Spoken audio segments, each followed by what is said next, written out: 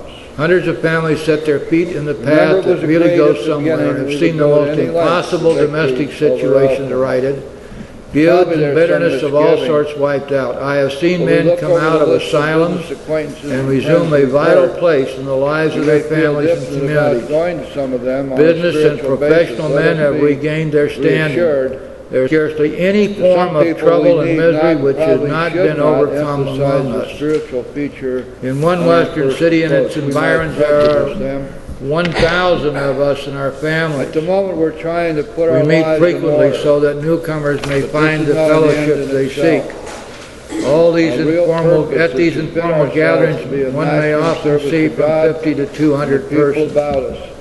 We are growing in numbers It and is seldom power, wise to approach an and all of those individual numbers were inflated. And when who's Bill still originally smart wrote it, he from our used the real injustice numbers. to him. Notice though that we're And looking at announced that something we've here which gone is very religious. real and very The important. prize ring, this would be called And leading it's with back the on chin. page 15, 5 lines up in the Why bottom. lay But ourselves scarcely any being form of branded trouble and fanatics of misery religious which bores? has not been overcome among We may us. kill a future opportunity to carry And that's a literally beneficial so. message. There are several places in the big book it One talks man about is- the fact that but we our man is sure come to from be every impressed with possible a sincere desire environment. Some of to us set have right the wrong. come from the lowest He's going possible to be more places. Some of us interested in have the come demonstration of goodwill from than in our some of the talk high of places. spiritual discoveries. We don't society-wise. Some of use us this have as an excuse come for in shying wearing away from whatever little subjects of meager God, but wardrobe we to had, serve and any good others have purpose. come in We're willing chauffeured to by announce our their chauffeur and convictions with attended by tact their maid and and their common sense. Rolls-Royce The question limousine. of how But to when it all approach the boils man down, we it doesn't hated matter because each and will every rise. one of us is a drunk. And It for may each be and every has one done of us us, there more is harm than a you've solution. done And him. that solution is found here in the big And book. by the way, it may very So well it does be not that matter he's what done our all the station harm in and we've life done was. none.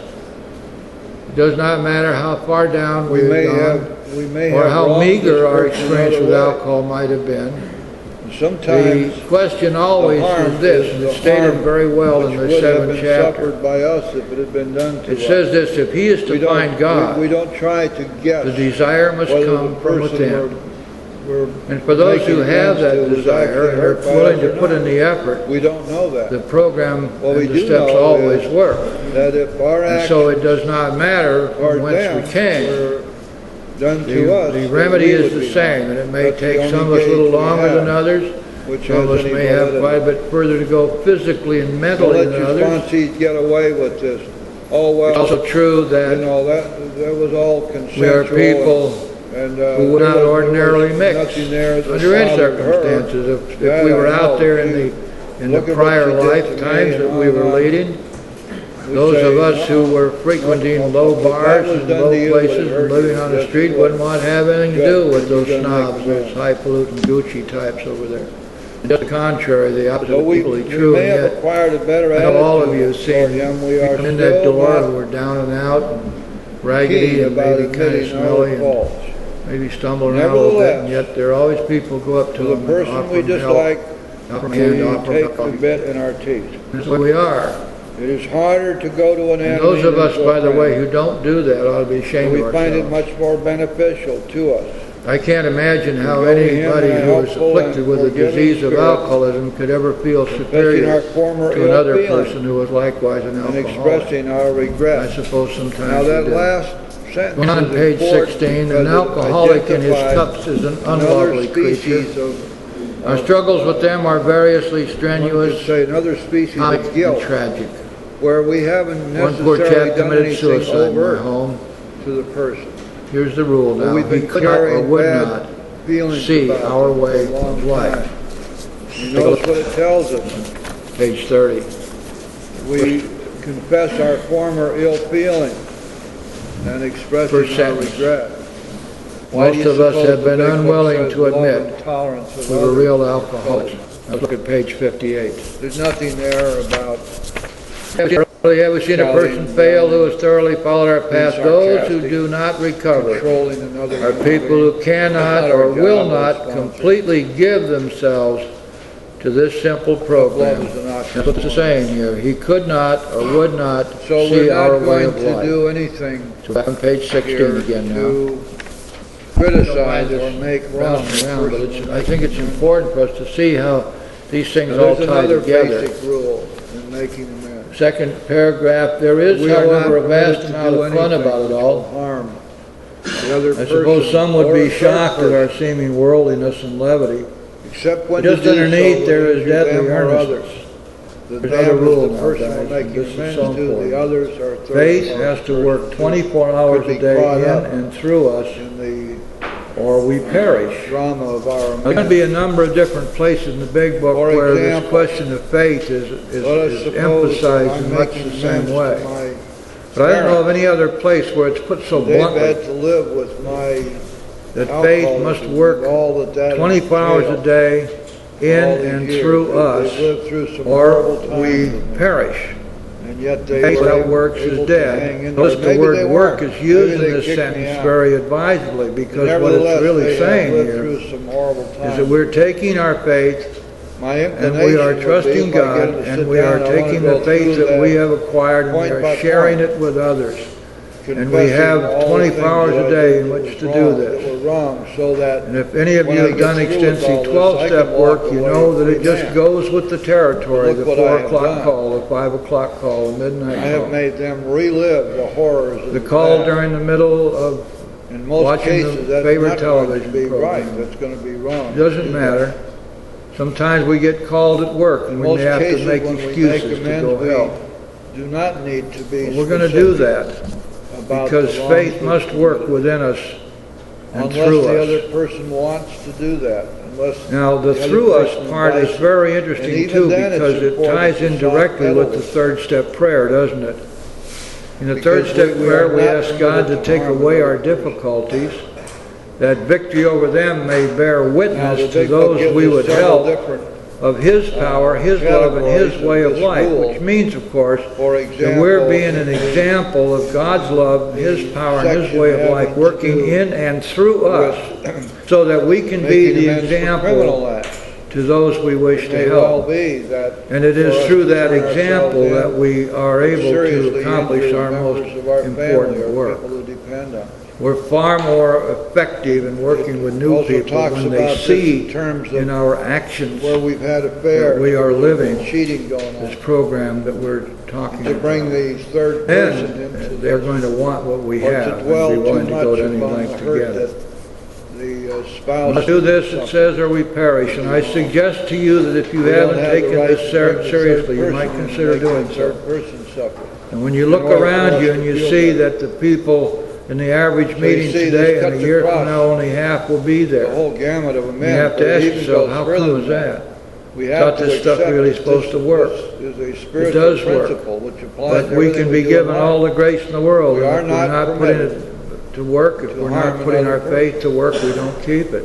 Now there is a corollary to this principle. Going The on corollary page is 16, that we most are of not us feel permitted we need to look allow no another further person for to harm us. utopia. We have it right here and now. The days of being Each a day, victim, my friend, simple talk in our kitchen multiplies itself in a widening if I'm circle of allowing peace on you earth. to harm me, I am allowing you to do things which will block me from God, which means that automatically I'm no longer growing spiritually. I have ceased to fit myself to be of maximum service to God and to others. So I'm going to have to learn to say, stop right there. No, no, no, we'll have none of this. And if it doesn't stop, we have to get away. Sometimes it's a hard choice because sometimes it's a situation where it may be very difficult for us to get away. Nevertheless, the principle remains. If we're being harmed by another person, in one way or another, we need to put a stop to that.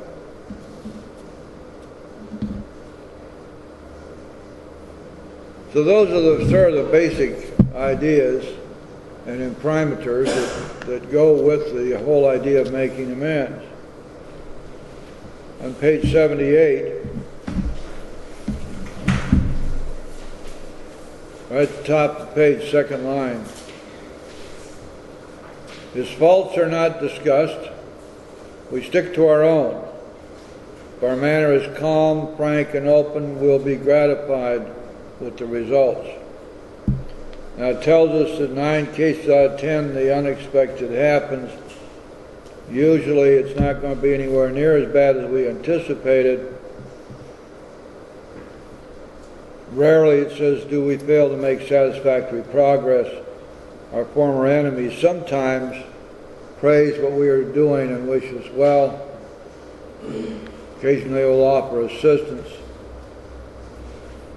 It should not matter, however, if someone does throw us out of his office. We've made our demonstration, done our part. It's water over the dam. And it says most alcoholics owe money. That's certainly true. We do not dodge our creditors. I got some of them we've been running from for years. How many people come in here owing Uncle Sam money? And credit cards and all kinds of stuff. And how many of us, before we came in here, wouldn't answer the telephone for fear it was another collection agency? Telling them what we are trying to do, we make no bones about our drinking. They usually know it anyway, whether we think so or not. Nor are we afraid of disclosing our alcoholism on the theory it may cause financial harm. Approached in this way, the most ruthless creditor will sometimes surprise us. See what they're saying here is we're going to these people and we're making no bones about the fact, number one, and this is most important, that we owe money. We're acknowledging the debt. And we're also telling them that we are alcoholics, that we're in recovery. And one of the things about our recovery that teaches us there is that we're to make amends and to pay our debts. That it is of critical importance to us that we reestablish our credibility in life. And we do not find a way to rationalize this. We just meet it head on. Arranging the best deal we can, we let these people know we are sorry. Now, our drinking has made us slow to pay. We must lose our fear of creditors no matter how far we have to go. For we're liable to drink if we are afraid to face that. And that's a big amen to that. Perhaps we've committed a criminal offense, which might land us in jail if we're known to the authorities. We may be short in our accounts and unable to make good. We have already admitted this in confidence to another person, but we are sure we would be imprisoned or lose our job if it were known. Maybe it's only a petty offense, such as padding the expense account. Most of us have done that sort of thing. Maybe we are divorced and have remarried, but haven't kept up the alimony, number one. She's indignant about it, has a warrant out for arrest. That's a common form of trouble too. That's pretty mild stuff, Bill. There's a lot more than that floating around these rooms. Although these reparations take innumerable forms, there are some general principles which we find guiding. Remind ourselves that we've decided to go to any lengths to find a spiritual experience. We ask that we be given strength and direction to do the right thing, no matter what the personal consequences may be. We may lose our position or reputation or face jail, but we're willing. We have to be. We must not shrink at anything. And usually, however, other people are involved. Therefore, we are not to be the hasty and foolish martyr who would needlessly sacrifice others to save himself from the alcoholic pit. A man we know had remarried, Because of resentment and drinking, he had not paid alimony to his first wife. She was furious. She went to court and got an order for his arrest. He had commenced our way of life, had secured a position, and was getting his head above water. It would have been impressive heroics if he had walked up to the judge and said, "Here I am." We thought he ought to be willing to do that if necessary. But if he were in jail, he could provide nothing for either family. We suggested he write his first wife admitting his faults and asking forgiveness. He did, and also sent a small amount of money. He told her what he would try to do in the future. He said he was perfectly willing to go to jail if she insisted. Of course she did not. And the whole situation has long since been adjusted. Before taking drastic action which might implicate other people, we secure their consent. If we have obtained permission, have consulted with others, ask God to help, and the drastic step is indicated, we must not shrink. This brings to mind a story about one of our friends. While drinking, he accepted a sum of money from a bitterly hated business rival, giving him no receipt for it. He subsequently denied having received the money and used the incident as a basis for discrediting him. He thus used his own wrongdoing as a means of destroying the reputation of another. In fact, his rival was ruined. He felt that he had done a wrong he could not possibly make right. If he opened that old affair, he was afraid it would destroy the reputation of his partner, disgrace his family, and take away his means of livelihood. What right had he to involve those dependent upon him? How could he possibly make a public statement exonerating his rival? After consulting with his wife and partner, he came to the conclusion that it was better to take these risks than to stand before his Creator guilty of such ruinous slander. He saw that he had to place the outcome in God's hands, or he would soon start drinking again and all would be lost anyhow. He attended church for the first time in many years. After the sermon, he quietly got up and made an explanation. His action meant widespread approval, and today he's one of the most trusted citizens of his town. All this happened years ago. The chances are that we have domestic troubles. Perhaps we're mixed up with women in a fashion we wouldn't care to have advertised. We doubt it. We doubt if, in this respect, alcoholics are fundamentally much worse than other people. But drinking does complicate sex relations in the home. After a few years with an alcoholic gets worn out, wife gets worn out, resentful, and uncommunicative. How could she be anything else? The husband begins to feel lonely, sorry for himself. He commences to look around in the nightclubs or their equivalent for something besides liquor. Besides, he's having a secret, perhaps he's having a secret exciting affair with a girl who understands. In fairness, we must say that she may understand. What are we going to do about a thing like that? A man so involved often feels very remorseful at times, especially if he's married to a loyal and courageous girl who had literally gone through hell for him. Whatever the situation, we usually have to do something about it. Here comes some rules. If we are sure a wife does not know, should we tell her? Not always, we think. If she knows in a general way that we have been wild, should we tell her in detail? Undoubtedly, we should admit our fault. She may insist on knowing all the particulars. She'll want to know who the woman is and where she is. We feel we ought to say to her we have no right to involve another person. We are sorry for what we've done, and God willing it shall not be repeated. More than that we cannot do. We have no right to go further.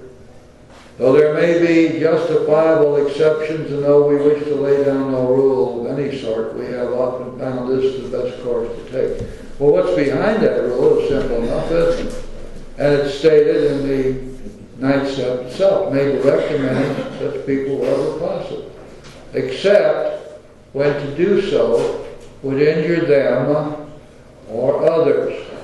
That is, injure the person we're making amends to, or third people, third parties. Our design for living is not a one-way street. It is as good for the wife as for the husband. If we can forget, so can she. It is better, however, that one does not needlessly name a person upon whom she can vent jealousy.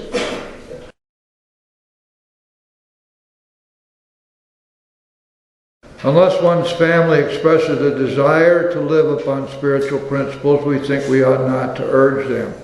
Now you see that the same rule applies to the family as does to we alcoholics when we first come in. Remember, we referred to this before, but in chapter 7, in talking about the newcomer, we're instructed that once we have given them the big book to read and they've expressed a desire to go further, that we're not to press them or push them or urge them. And it tells us why. That if they are to find God, the desire must come from within. And the same thing is true here of the families. We should not talk incessantly to them about spiritual matters. They will change in time. Our behavior will convince them more than our words. There's a big amen to that, guys. Go right back to the third step prayer. Take away my difficulties, that victory over them may bear witness to those I would help of thy power, thy love, and thy way of life. In other words, let my actions speak. Let me be an example to the people I wish to help of God's power and His love and His way of life working in and through me, so that perhaps if they see the action I take, they see the way I live my life, perhaps they will want that too. And so we're going to teach and we're going to bring the message by example, probably more than anything else. And with the family, we're in close contact with them. They're going to see the difference in the way we live our lives. And they will change in time. Our behavior will convince them more than our words. And it's also very good to keep in mind that if we wish to know about someone else, we need to watch what they do. Their words are going to be not nearly as convincing as their actions. We must remember that 10 or 20 years of drunkenness would make a skeptic out of anyone. And there may be some wrongs we can never fully right. We don't worry about them if we can honestly say to ourselves that we would right them if we could.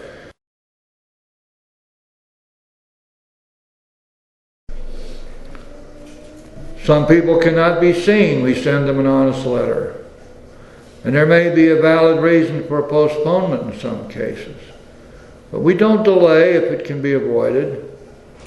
And by the way, in sending out these letters, sometimes we don't even have an address, but it's still a good idea to write the letter. We want to get this stuff out of our heads and down on paper. It's so important to do that. We write down in the letter exactly what we'd say if we had them in front of us. And by doing that, we demonstrate even further our willingness to make amends. Sometimes it's a really good idea where we have a tough amends to make to write the letter, even though we know we're going to talk to the person face to face. It helps us to organize what we wish to say. And to keep it in some kind of a reasonable amount of words, because we don't want amends to be some lengthy diatribe. We do not want to parade the horribles. We do not want to make people we've harmed have to relive the horrors of the past. We want to make sure that they understand that we're sincerely sorry for what we've done. We're going to make every effort not to ever repeat what we've done. And that we want to be able to say to them, what can I do to be helpful to you?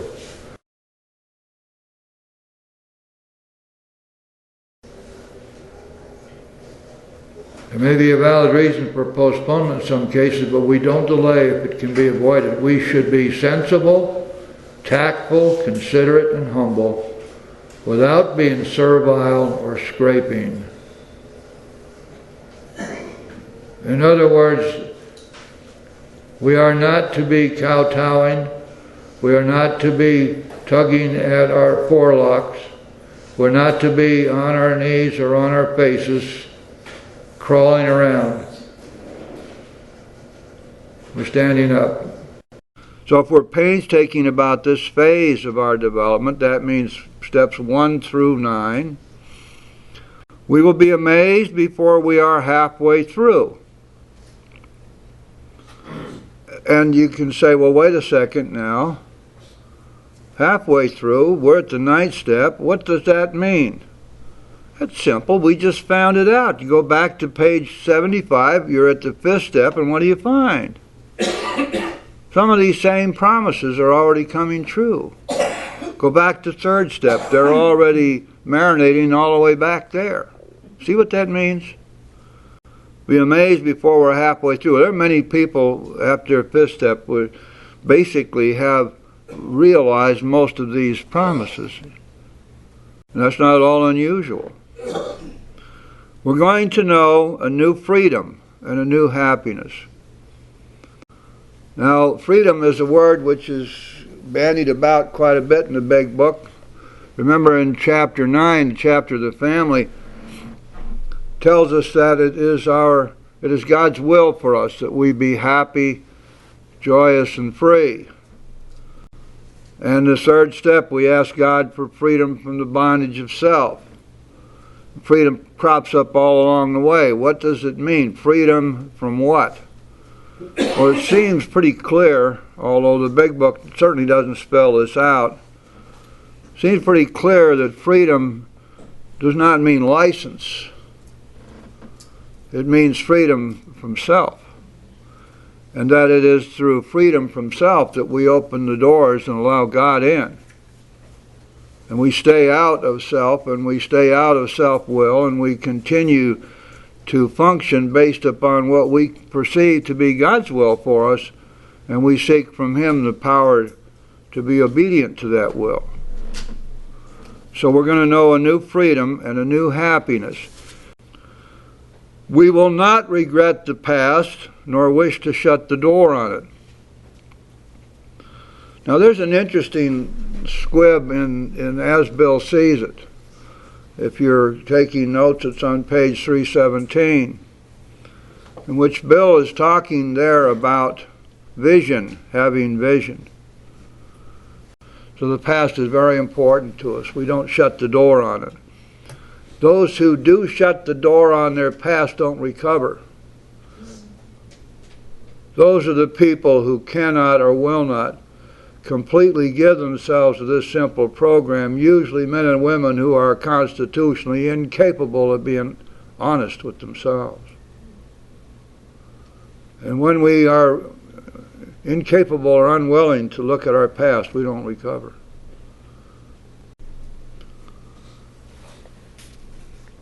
Going on, we will comprehend the word serenity and we will know peace.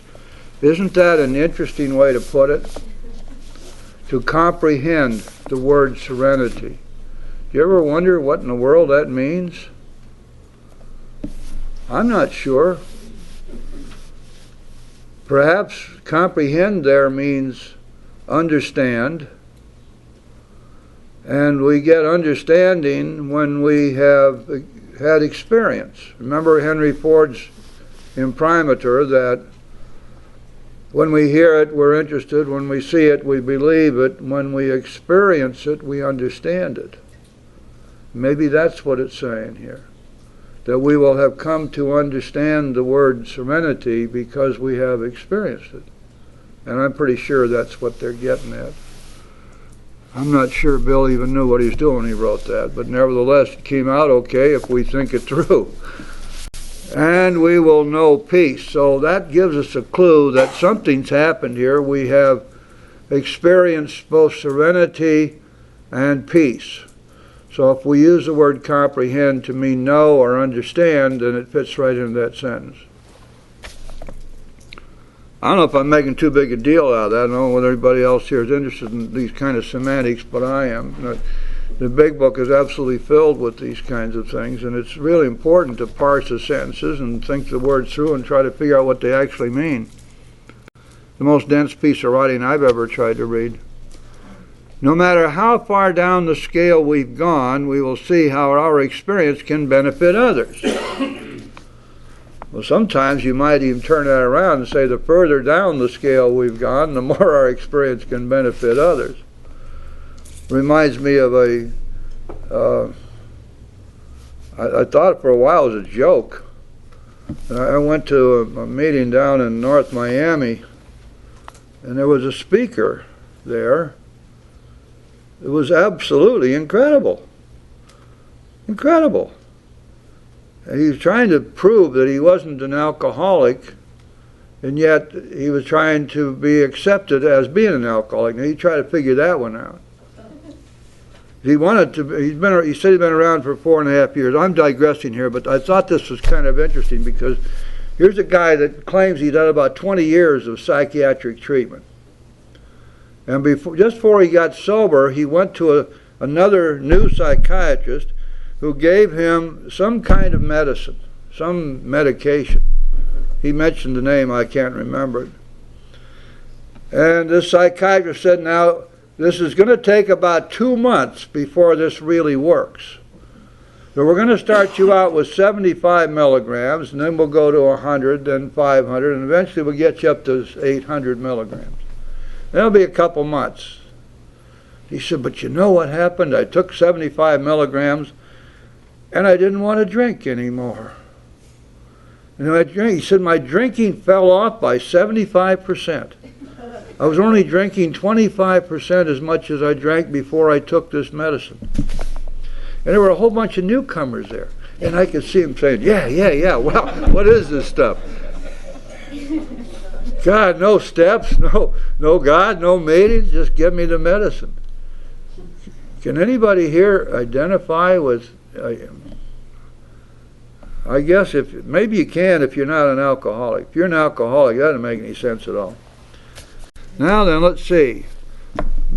We get to see how our experience can benefit others, and of course that's the nexus of the whole program, isn't it? One of the things that we're doing as we examine ourselves is preparing ourselves to pass on to the next person exactly what we found about ourselves so that they can identify with that, and perhaps that will help them to go on with their own recovery. That feeling of uselessness and self-pity will disappear. We were talking before the meeting too about this, the way we define ourselves. And you know, when people come in that door, quite often the definition they have of themselves is really poor, really, really poor. Losers, no willpower, bad people, scum of the earth. Sometimes the definition is worse than others, but in almost every case it's a negative definition. And it's the way we see ourselves, not the way we present ourselves, but the way deep down inside we see ourselves. And there's this sense of uselessness. But perhaps the most difficult of all these things is self-pity. I think of all the manifestations of self-pity is the worst. I'll tell you why. It's just my opinion, but I'm pretty sure I'm right. Not only does it destroy us, but it destroys our relationships with others. After a while, self-pity just rubs raw, and pretty soon we find people shunning us and avoiding us because they don't want to hear it anymore. And there's an awful lot of that self-pity still going around in these rooms, you know. It seems as though people are not being taught just how damaging that is. Just how destructive it is to us, because it's a powerful manifestation of self, which self is something we've got to get away from, but it also continues to destroy relationships. And of course, when we look back, you know, if you do your fourth and fifth step, you find that most of your history is a history of your interrelationships with other people and the failures of those relationships, whether it be in the family or in love relationships or in school or in work or whatever.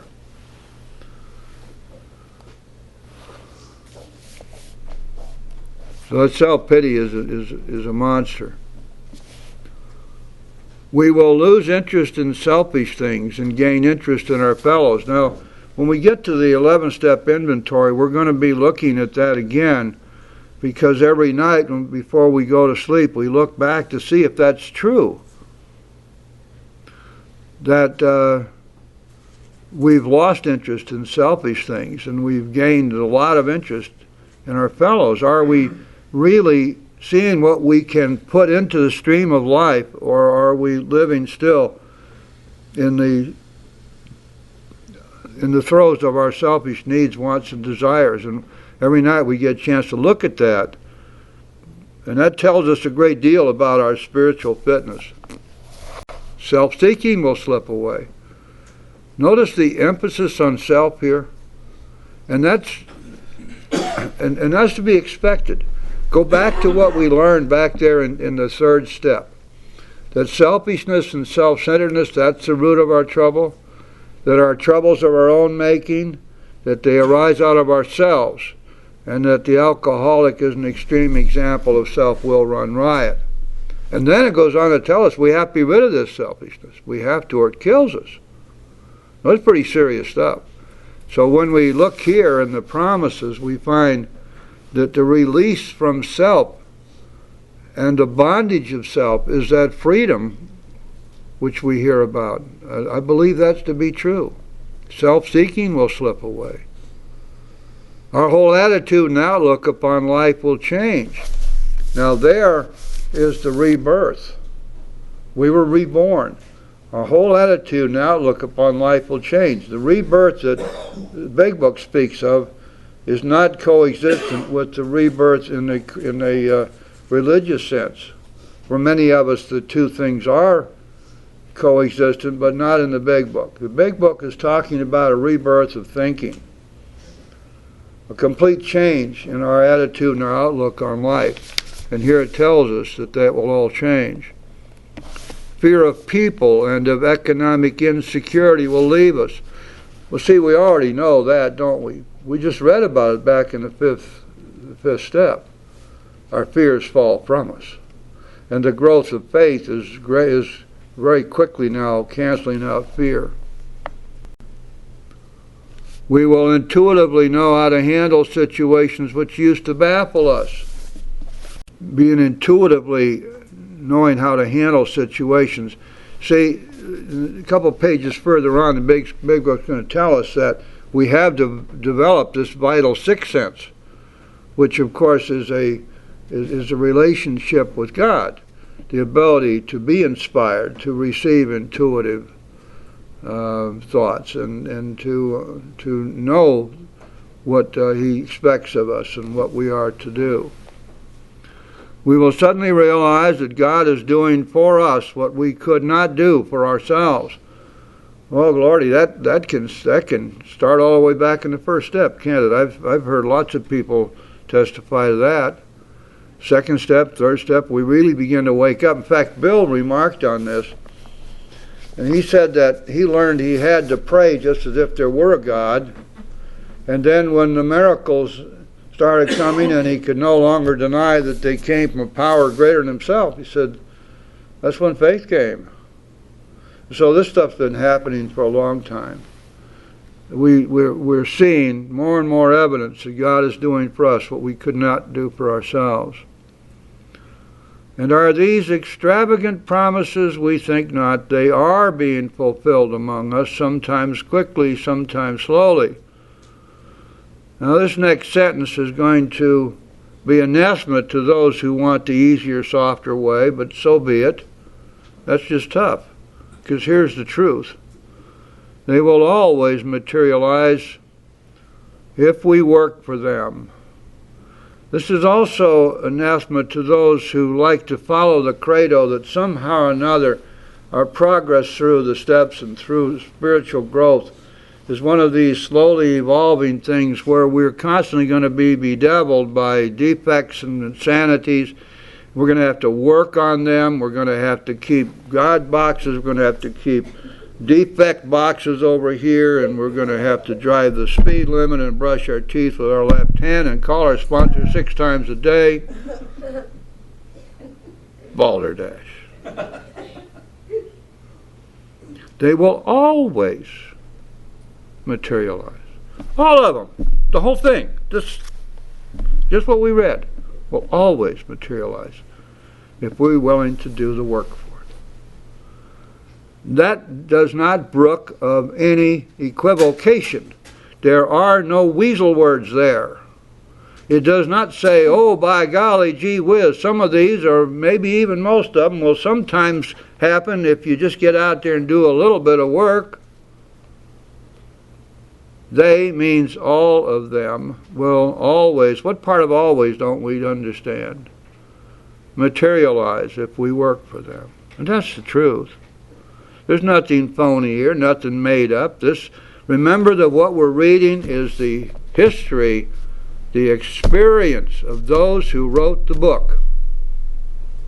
And if you wonder if they're pulling your leg or exaggerating, remember what Dr. Silkworth said in his letter that precedes his opinion. He said you can believe everything they say about themselves. Wouldn't you like to have that for your epitaph? He saw these men as men of integrity. He had intimately been involved with them for 3.5 years. He had written his opinion letter, and he had been in on the writing of this book from the very beginning. You can absolutely rely, he said, upon what they say about themselves. And that's what they're saying to us right here. They're saying, this is what happened to us, and we know that if you work for it, these promises will always come true in your life as well. It's a pretty great promise, and it's the truth. Now, before we read the 10th step, we need to understand a little bit of the history of the 10th step. Let's go back in our books to page 13, just for a moment.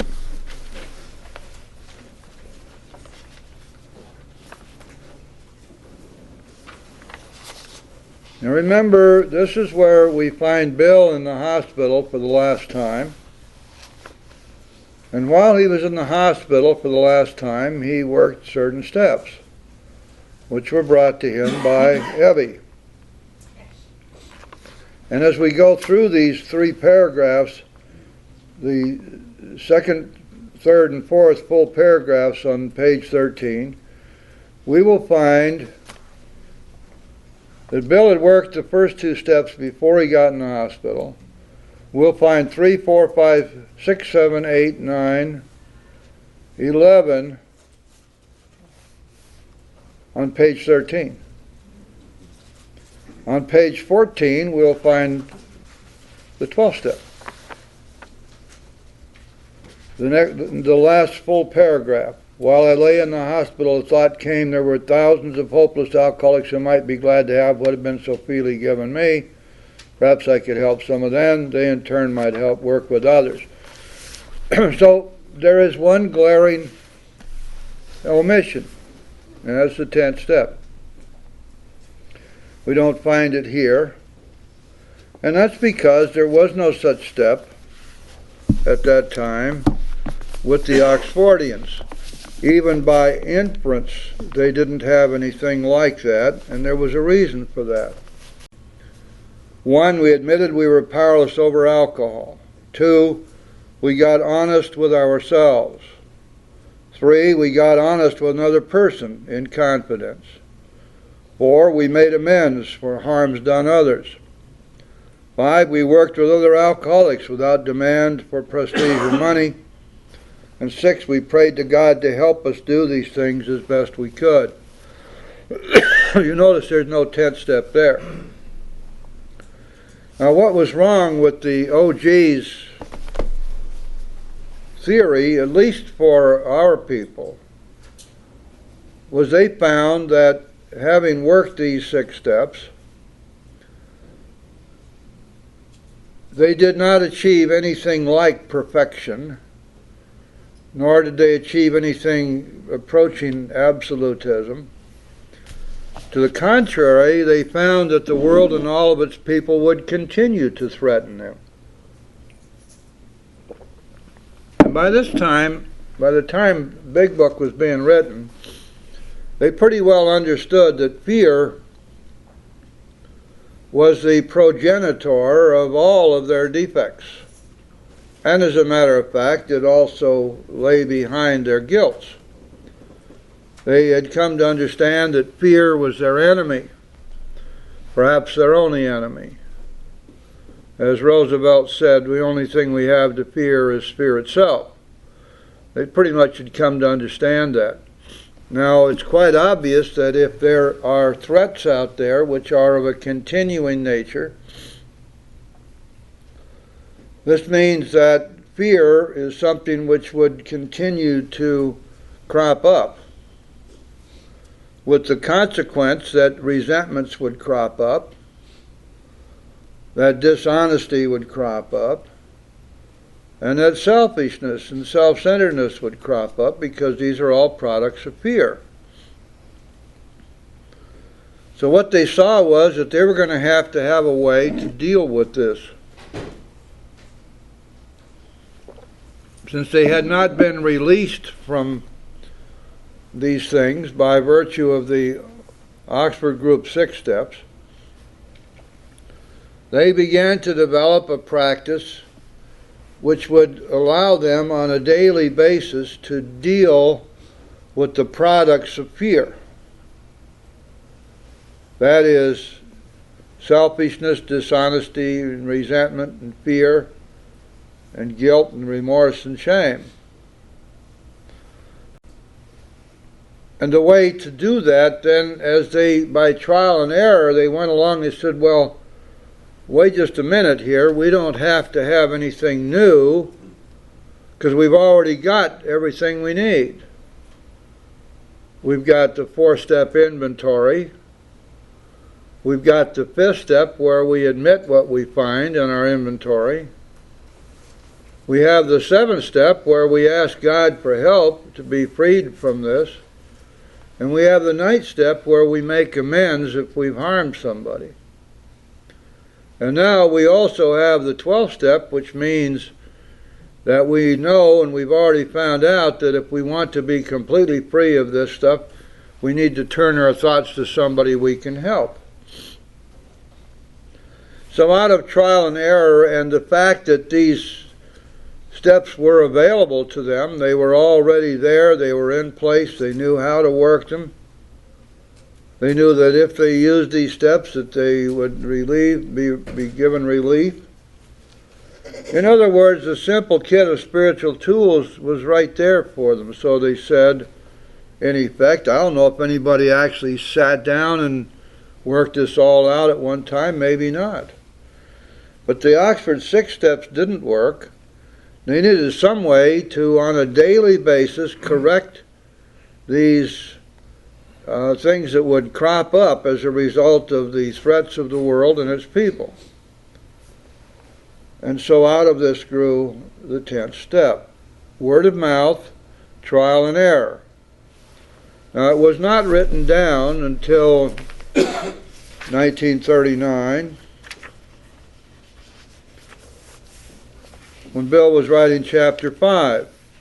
Never been written down before. He writes, at length I began to write on a cheap yellow tablet. I split the word-of-mouth program up into smaller pieces, meanwhile enlarging its scope considerably. Uninspired as I felt, I was surprised in a short time, perhaps a half hour.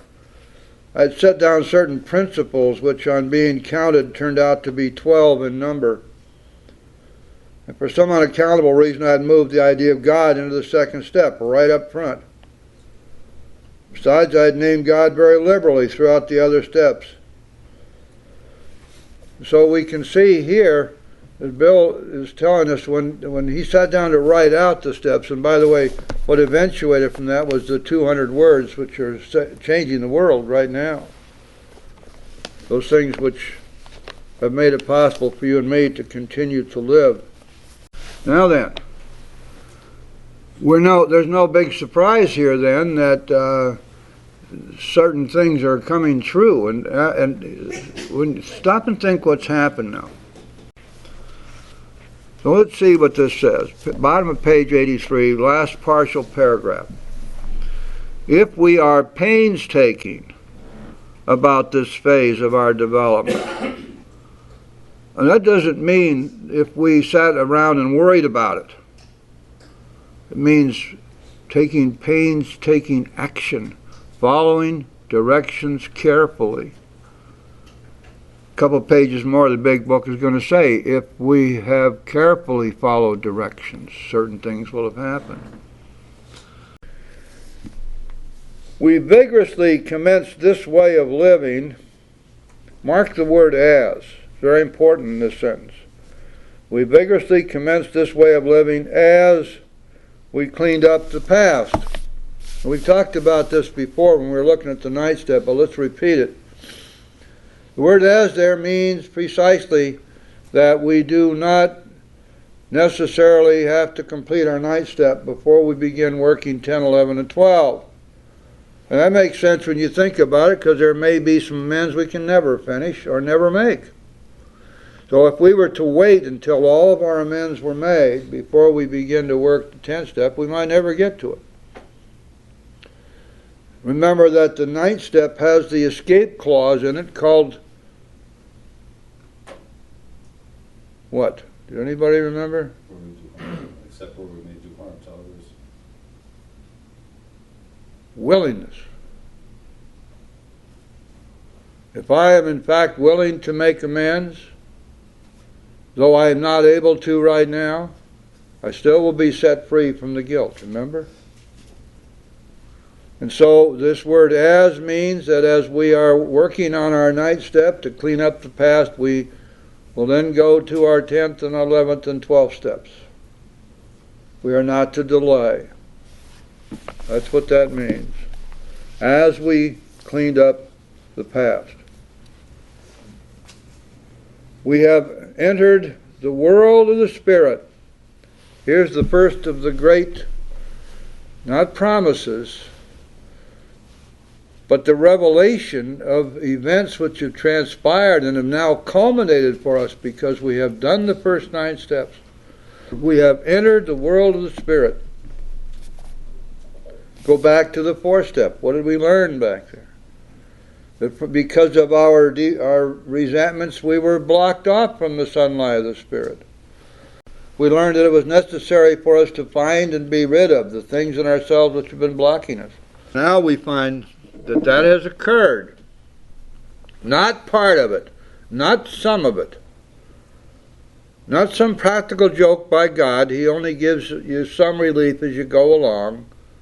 Just never say never. It's okay to put limitations on God's power, as long as you do it kind of sneeringly or snidely. Of course, we all know, don't we? No, we don't.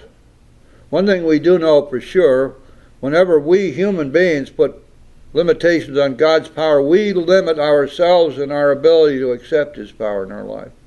That's what happens.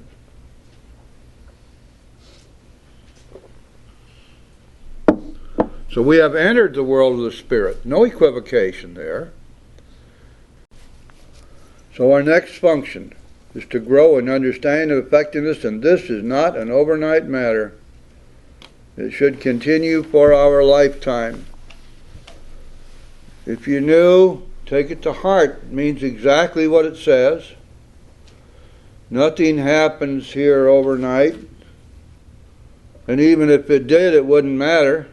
If you should happen to have an epiphany, a bright light experience, burning bush experience, that's not the end all any more than it would be if you had a growth of spiritual experience over a long period of time. because from now on, for the rest of your life, you are going to be growing and continuing to grow spiritually, and you're going to be continuing to carry God's message. It's not an overnight matter. It should continue for our lifetime. And for those of us who don't understand that, we have to remember that we're dealing here with a matter of, in its truest essence, man versus God. Humankind versus God. Because we human beings are just naturally self-centered. We're naturally self-centered. It seems to be the way we're born, the way we exist. Think about yourself. If you get the input of any kind of data that comes to you, what do you do with it? Don't you first sort it out to see how it affects you? Whether it's good for you or bad for you, or whether you can safely ignore it?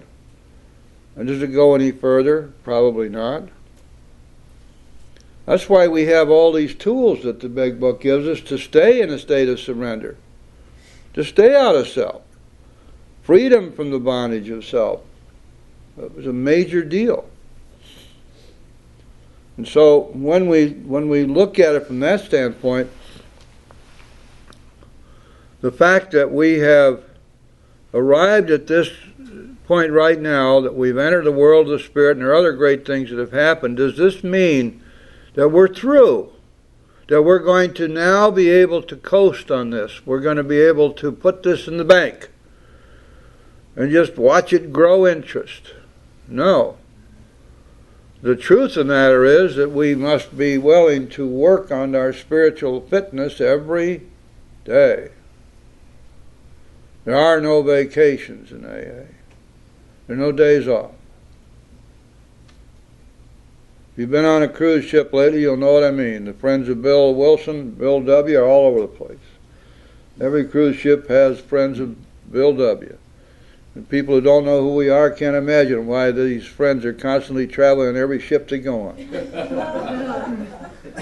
Now, how in the world, can you imagine you're sitting on death row and the governor says, now look, if you just do these things every day, I'm going to commute your death sentence.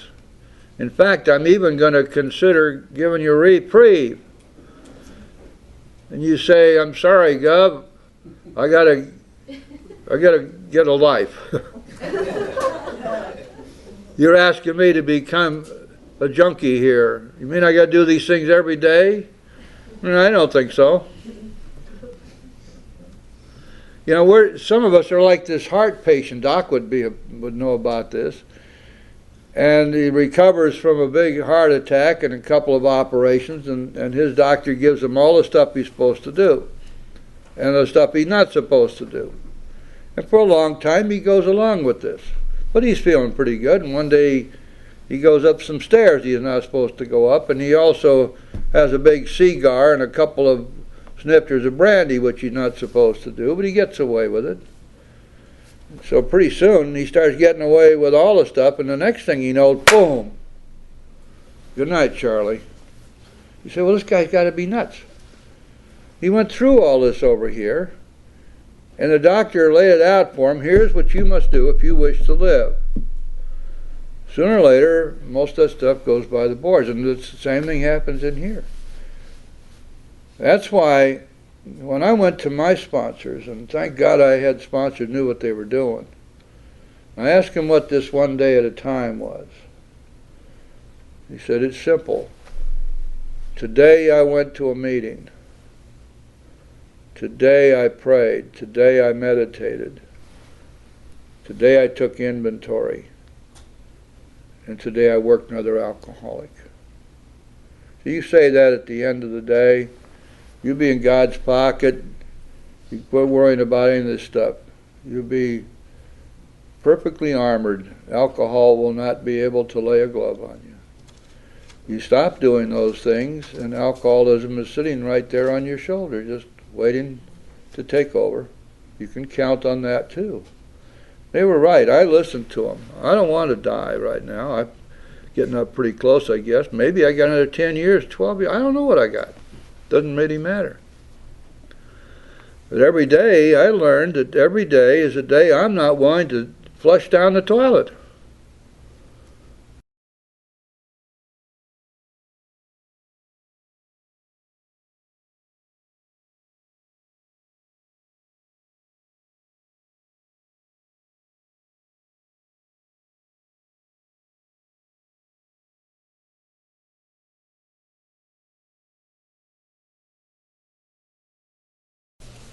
There's much more in this paragraph than the 10th step. 10th step constitutes about 7 lines. The rest of the paragraph is quite instructive in other aspects. Let's start out. This thought brings us to step 10, which suggests we continue to take personal inventory and continue to set right any mistakes as we go along. Now, take the word continue and ask yourself, what does that mean? What does that refer to? Continue from what? Well, obviously the 4th step, right? What else have we done that would be recognizable as an inventory? So we're going to continue the efforts that we started in our 4th step. The 4th step was taken how? In our heads? No, we wrote it down. We already found out that we take inventory in writing. We don't try to take inventory in our heads. Some people may be genius enough to do that, but by and large, most of us are incapable of doing that over any length of time. So we get a notebook, just a little book like this. Mine's kind of been used, as you can see. And when something comes up during the day, we write it down. Doesn't have to be more than 2 or 3 words. Something to get out of my head and get it down on paper. Now I can deal with it. Continue to take personal inventory. And continue to set right any mistakes as we go along. That's a continuation of the 4th and of the 8th and 9th steps, isn't it? So now we thought we were through making amends. No, no, no. We just learned how. Being human beings who are living in the real world most of the time,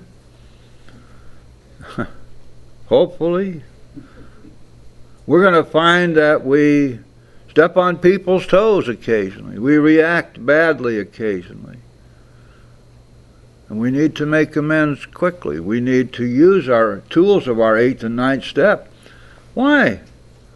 Wouldn't it be kind of nice if we could stop doing that stuff? Just flail around like a bull in a china shop for a while without having to feel guilty about it? Well, that would be great, except we do feel guilty. And guilt blocks us from God. So we've got to be sure that we stay free of guilt.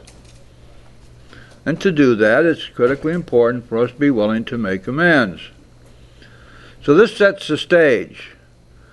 Continue to take personal inventory and continue to set right any new mistakes as we go along. Now this next sentence tells us when we start doing this. Remember that the step which came just before this was the 9th step, in which we were busy making amends, trying to set matters straight. But we also found out that in the process of making amends in the 9th step can take the rest of our lives in some cases. And there are many people we may not be able to find now. In other words, it is not possible in most cases to complete our amends in any reasonable period of time. And we have to make sure that we accommodate the 12 steps to that very fact, and that's what the steps have done. When do we start working our 10th step? Here's what it says. We vigorously commence this way of living as we cleaned up the past. The word as means during the time that we are cleaning up the past, we go to our 10th step and begin living the 10th step and the 11th step and the 12th step. That's what it means. As a practical matter, it's probably good practice to make several amends, and then get your sponsor to sit down with you and go over the 10th and 11th steps and show you how to work them, and then get busy doing it. We would want to cut our teeth on making amends before we launch into the 10th, 11th, and 12th steps. But we're going to do that very thing as we clean up the past. We may be making these amends for a long time, but we sure as heck aren't going to sit around waiting to do those 3 vital steps which keep us growing spiritually until whatever amends we have to make are finished. No, we don't do that. The Big Book and the steps do not require us that we do something foolish, or in many cases impossible. So we commence this way of living. Please notice that phrase, this way of living. The spiritual life is not a theory. We have to live it. That's what that means. This way of living refers to these 10th, 11th, and 12th steps. These are the only steps we need, because they incorporate within them all the other steps. And they look forward, they don't look backward. And if we take inventory every day, we never have to take another inventory the rest of our lives in the 4th step sense, because nothing ever gets ahead of us. We always know what our present reality is. We've been writing it down every day. If you're keeping a journal, you can go back to your journal, you'll see your Pilgrim's Progress as it goes all the way through your life in sobriety. It's all there. If you are staying honest, if you are doing the work thoroughly, if you're answering the questions honestly and thoroughly, you will find that nothing ever gets ahead of you. You always know what's going on. And now we've done the 4th, 5th, 6th, 7th, 8th, and 9th steps. And what's happened? We have entered the world of the Spirit. We're no longer blocked. This is where we have to be, free of the things which block us from God. If we wish to recover, we have to make sure that the door is always open. Our next function is to grow in understanding and effectiveness. Did you ever stop to wonder what those 2 words mean in this paragraph and in this context? Understanding of what? Effectiveness in what pursuit? If you think about it, the answer is obvious. Where do we see the word understanding or understand? We see it in the steps, don't we? God of my understanding, God as we understood Him. This means precisely that we're to grow in our understanding of God. And we're going to do that through the practice of the 10th and 11th and 12th steps. I believe it was Henry Ford who said, "When I hear it, I'm interested. When I see it, I believe it. When I experience it, I understand it." This is not an overnight matter. It should continue for our lifetime. Whoa, wait a minute. You mean to tell me that I'm going to have to continue to do this stuff the rest of my life? I don't get to have a quick and dirty fix here, finish the 12 steps. You know, you always hear around the rooms, well, you can chair a meeting when you finish the 12 steps. Stop and think about it. There's no such thing as finish the 12 steps. Practice these principles in all of our affairs tells us exactly the opposite, doesn't it? We're never finished with them. Any more than if you were a Cadillac repairman, a mechanic back there in the Cadillac garage, and they had taught you how to use all the tools in the Cadillac garage. Could you then say, I'm finished with the tools? No, you're just beginning. You learn how to use them, now start fixing Cadillacs, dummy. It's the language of the heart. We all learn to speak that language. Continue to watch for. Continue to watch means to continue to take inventory of what? Oh gosh, our old friends. Selfishness, dishonesty, resentment, and fear. The 4 cardinal defects. The same ones we found when we did our 4-step. They haven't changed. We've gone from the 4th to the 10th step, and we find the same rascals are sitting right here, coming back to bite us, because fear has come back, and we have to be able to deal with this every day. We're going to continue to watch, which means continue to inventory, write it down, selfishness, dishonesty, resentment, and fear. Do we have any more evidence that these are the 4 cardinal defects? Certainly. Turn the page over to page 86.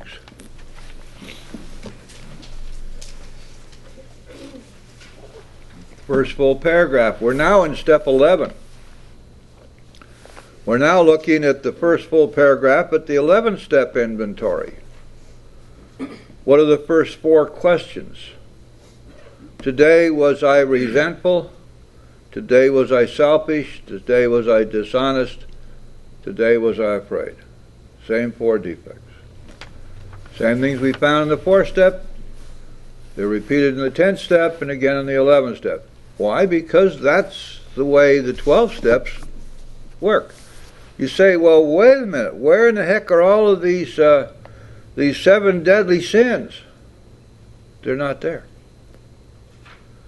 Sin isn't any part of the AA program. It may be in some of our literature, influenced by various ecclesiastics, one in particular who had a lot of influence, but it's not in the Big Book. And sin cannot be a part of AA anyhow, because sin is as defined religiosity, and we don't practice religion here. Now there are plenty of people in AA who do recognize sin as they are taught in their respective churches, and that's fine. That's wonderful. But for AA, we look at something entirely different from sin. It may very well be that our actions have been sinful, but we're not looking here at that. We're looking here at twisted minds.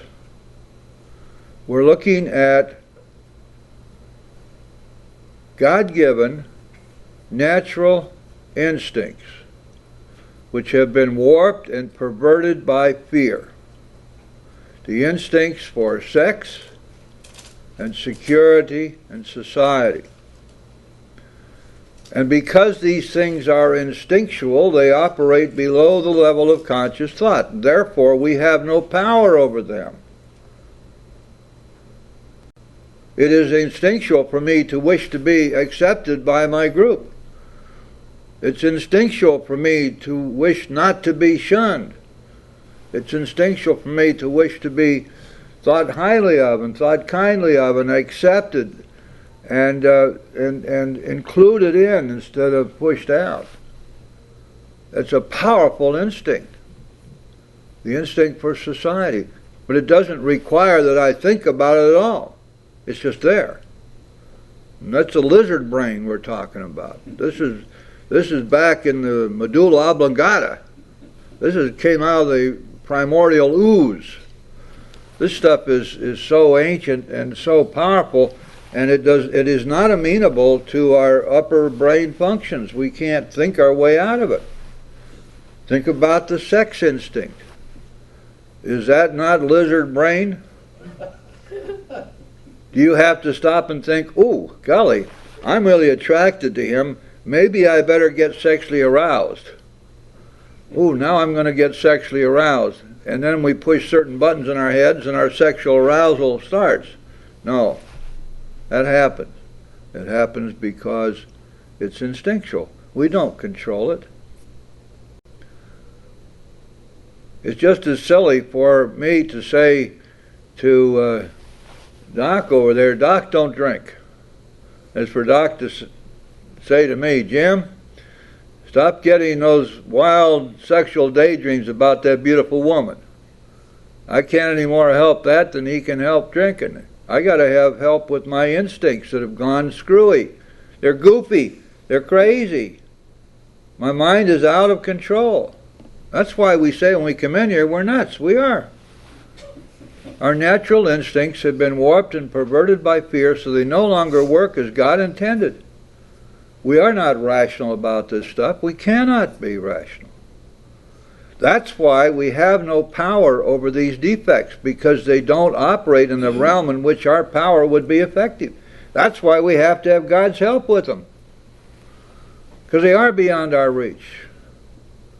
And when it says that we're going to be restored to sanity, and we will be, this means that God has put those natural instincts back into order where they're supposed to be. And only He can do that. We can't. And no damn psychiatrist or psychologist or facilitator or a bunch of pills or electroshock therapy is going to do it either. When these crop up, we ask God at once to remove them. Wow, that's right to the 7th step, isn't it? We wrote them down, and now we're asking God to take them away. We discuss them with somebody immediately. Oh, there's the 5th step. So we write it down, we talk to somebody about it, and we ask God to take it away. And then we make amends quickly if we've harmed anyone. There's the 9th step. All this is happening as we're going through the day. You say, well, wait a minute. I'm at work, I'm in the middle of a computer program, or I'm trying to build a house, or whatever it is. How am I supposed to tell somebody about this immediately? How am I supposed to find time to write it down? How long does it take to write down, Jim made me mad? What, 10 seconds? How long does it take to say to God, God, please take away this resentment of Jim, and then get back to work? How long does it take? Do you ever stop to take care of bodily functions, which can be done, usually done in private? There's time. See, we like to give ourselves excuses why we don't do this stuff. Many of us are very, very, very loath to write anyway. We just don't want to do it. We're not used to it. We don't want to do it. We have to force ourselves to do it. So now we have seen the 4th step, 5th step, 7th step, and 9th step, all included here in the 10th step. And then what else? Then we resolutely turn our thoughts to someone we can help. The 12th step. Now, why would we do that? Well, there are all kinds of clues, but let's find one of them that sticks in mind particularly. Go back to page 70.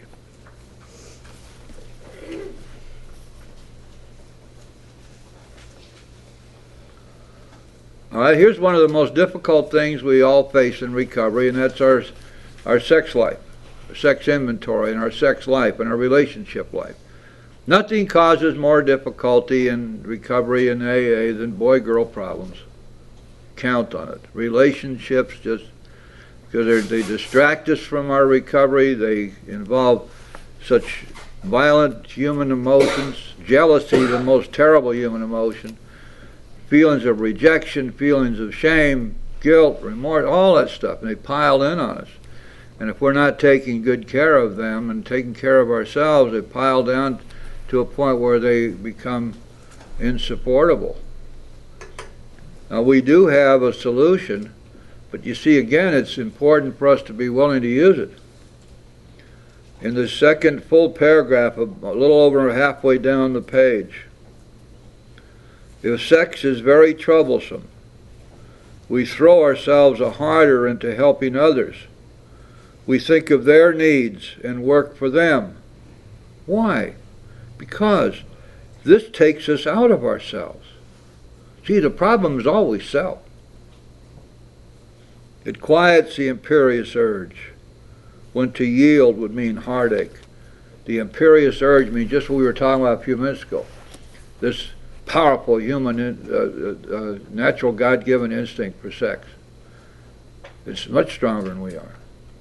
The imperious urge, the imperium, imperial Rome.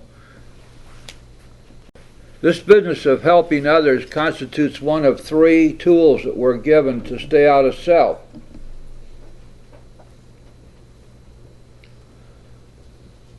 And we have to do that. Let's go back to basics again. What do we learn back there in the 3rd step? Our problems, we think, are basically of our own making. They arise out of ourselves. And the alcoholic is an extreme example of self-will run riot, though she usually doesn't think so. Above everything, we have to be rid of self and selfishness. We have to, or it kills us. Because it blocks us from God. You see, if we don't have God in our lives, we can't stop drinking. If we can't stop drinking, we're going to die. It's a straight line proposition again, isn't it? And self and selfishness and self-centeredness and self-pity and self-delusion block us from God. Now, we can't get rid of self on our own. We need His help. But if we invoke God's help, He does help us, and we are able to get rid of self. But we're given 3 tools to use as we go through the rest of our lives. 1, as we go through each day, we do what Bill said we must do. We turn in all things to the Father of light who presides over us all. This means as we go through the day, we constantly remind ourselves that we're not running the show. God, what do you want me to do next? What's my next step to be? Thy will, not mine, be done. These are thoughts, the Big Book says, which must go with us constantly. The proper use of our willpower is to make ourselves, to will ourselves, to take this action of surrender. God, what do you want me to do next? When we do that, we are filled with peace and serenity that we never had before, because we're putting the results in God's hands, and we are offering to do those things which He wants us to do, to follow directions, to be obedient. So, as we do that, we go through each day with that prayer. Secondly, we stay out of self as we meditate. Meditation is surrender. Nobody gets left behind who doesn't want to be. And finally, this really, really, really important final sentence of 7 words, 8 words. Love and tolerance of others is our code. Now, code is not an, oh, golly gee whiz, it would be sort of nice if we kind of did it. It's a rule. It's a very powerful rule. Code.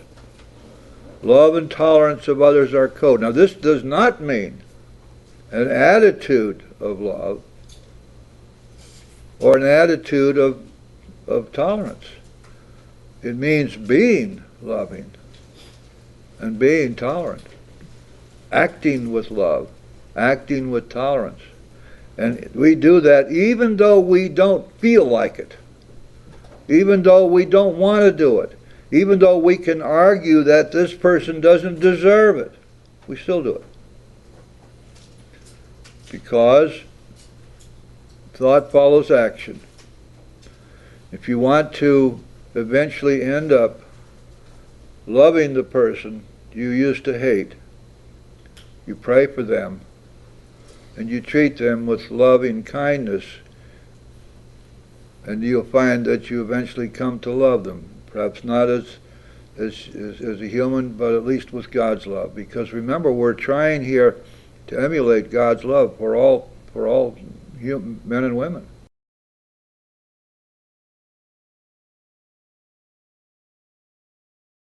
So we have ceased fighting anything or anyone. We've given up the idea that we can tough it out. White-knuckle sobriety is sobriety in name only. What it really is untreated alcoholism. So, for by this time sanity will have returned. Aha, so Remember back there in the second step where we came to believe that a power greater than ourselves could restore us to sanity. The beliefs did not necessarily extend to a belief that God would restore us to sanity, only that He could. In other words, at the second step, we granted God the power to do this. We weren't perhaps yet sure that He would do it for us. But it didn't matter, because at that stage of our spiritual development, it was only necessary to grant Him the power to do so. Well, that promise has come true. For by this time sanity will have returned, by the time we reach the 10th step. And we will seldom be interested in liquor. If tempted, we recoil from it as from a hot flame. And I've heard a lot of people recently talking about this, and they all have in different words and different contexts, but it all boils down to the same thing.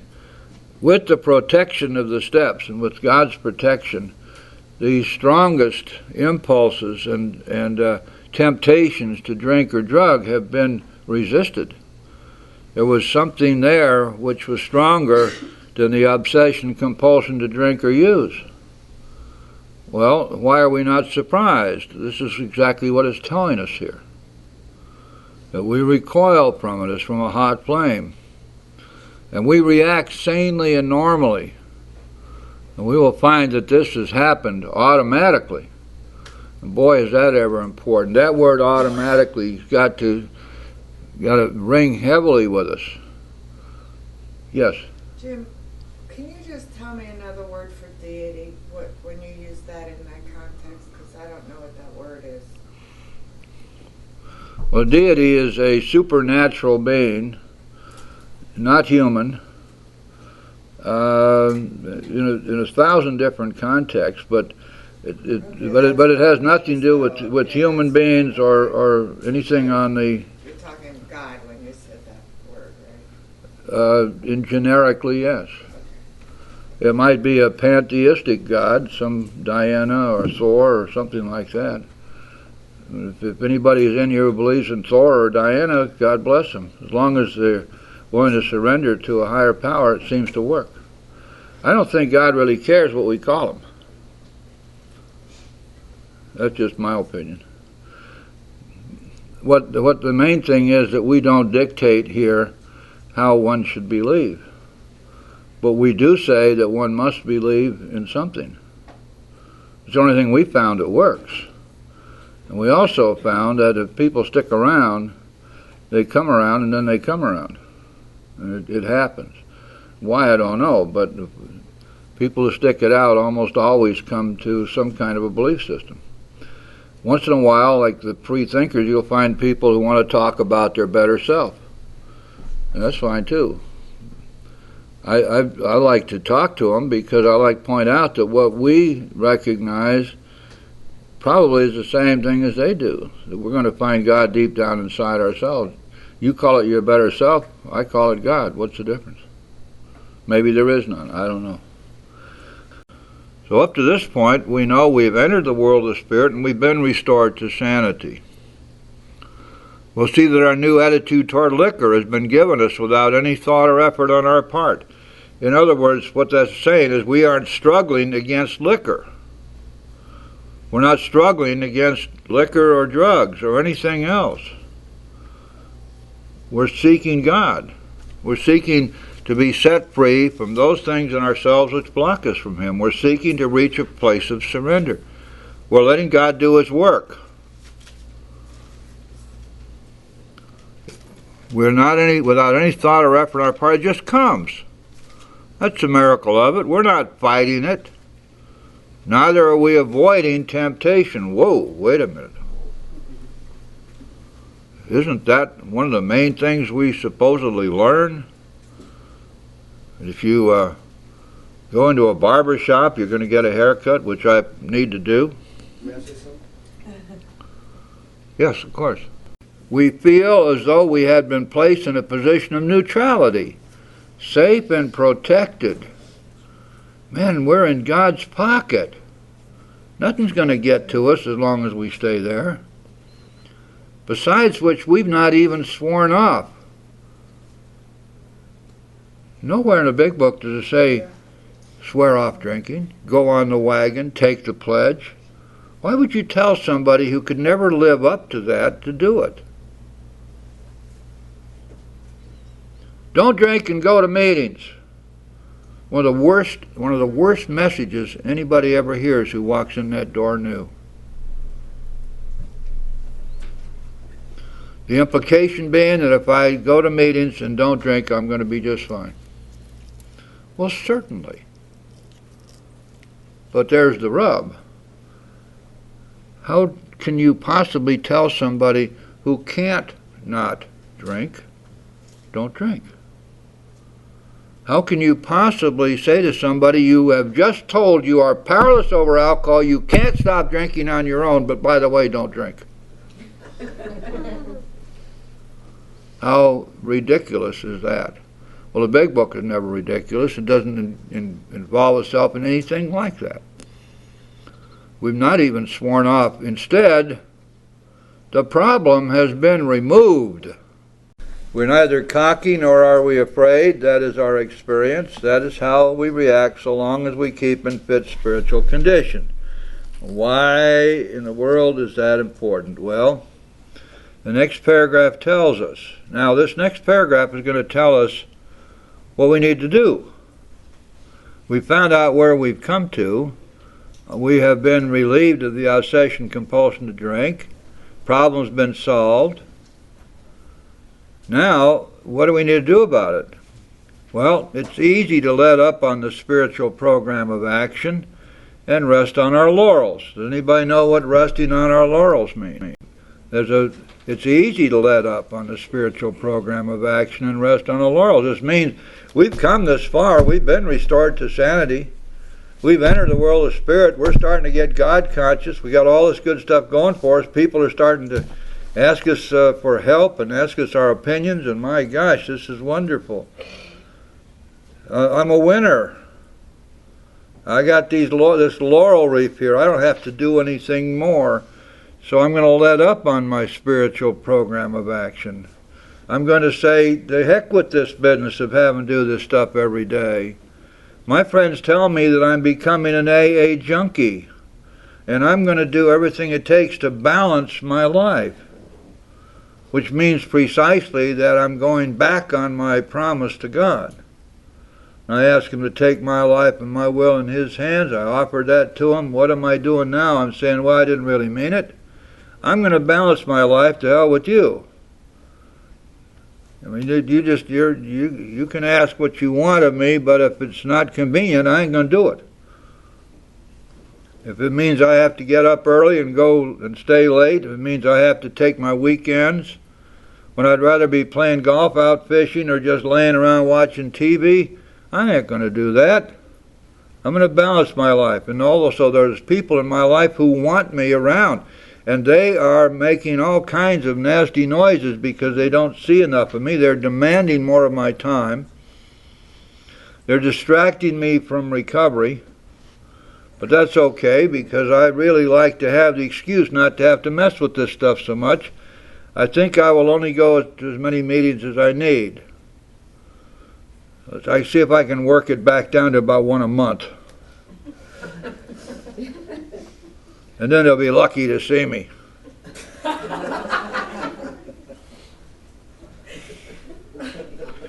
That's the portrait of a dead duck. Guaranteed. There are exceptions, but let's examine those exceptions. These are people who are here and are welcome to be here. They have a desire to stop drinking, but they're not alcoholics. They're here because they were forced to come here, or because they just decided they wanted to come here. They got here and I loved the place. They got more going on here than they ever had in their life before, ever. They're going to stay around here for the rest of their lives. The Big Book identifies them as people who can stop or moderate at any time, given sufficient reason to do so. There are lots of people like that in AA. Many of them are extremely valuable members. Some of them are dangerous as hell. They'll claim 15, 20 years sobriety and tell us they never read the big book, they don't work the steps, they don't believe in the steps. All they do is just don't drink and go to meetings. And that's true, that's all they do. They're not under a sentence of death, you and I are.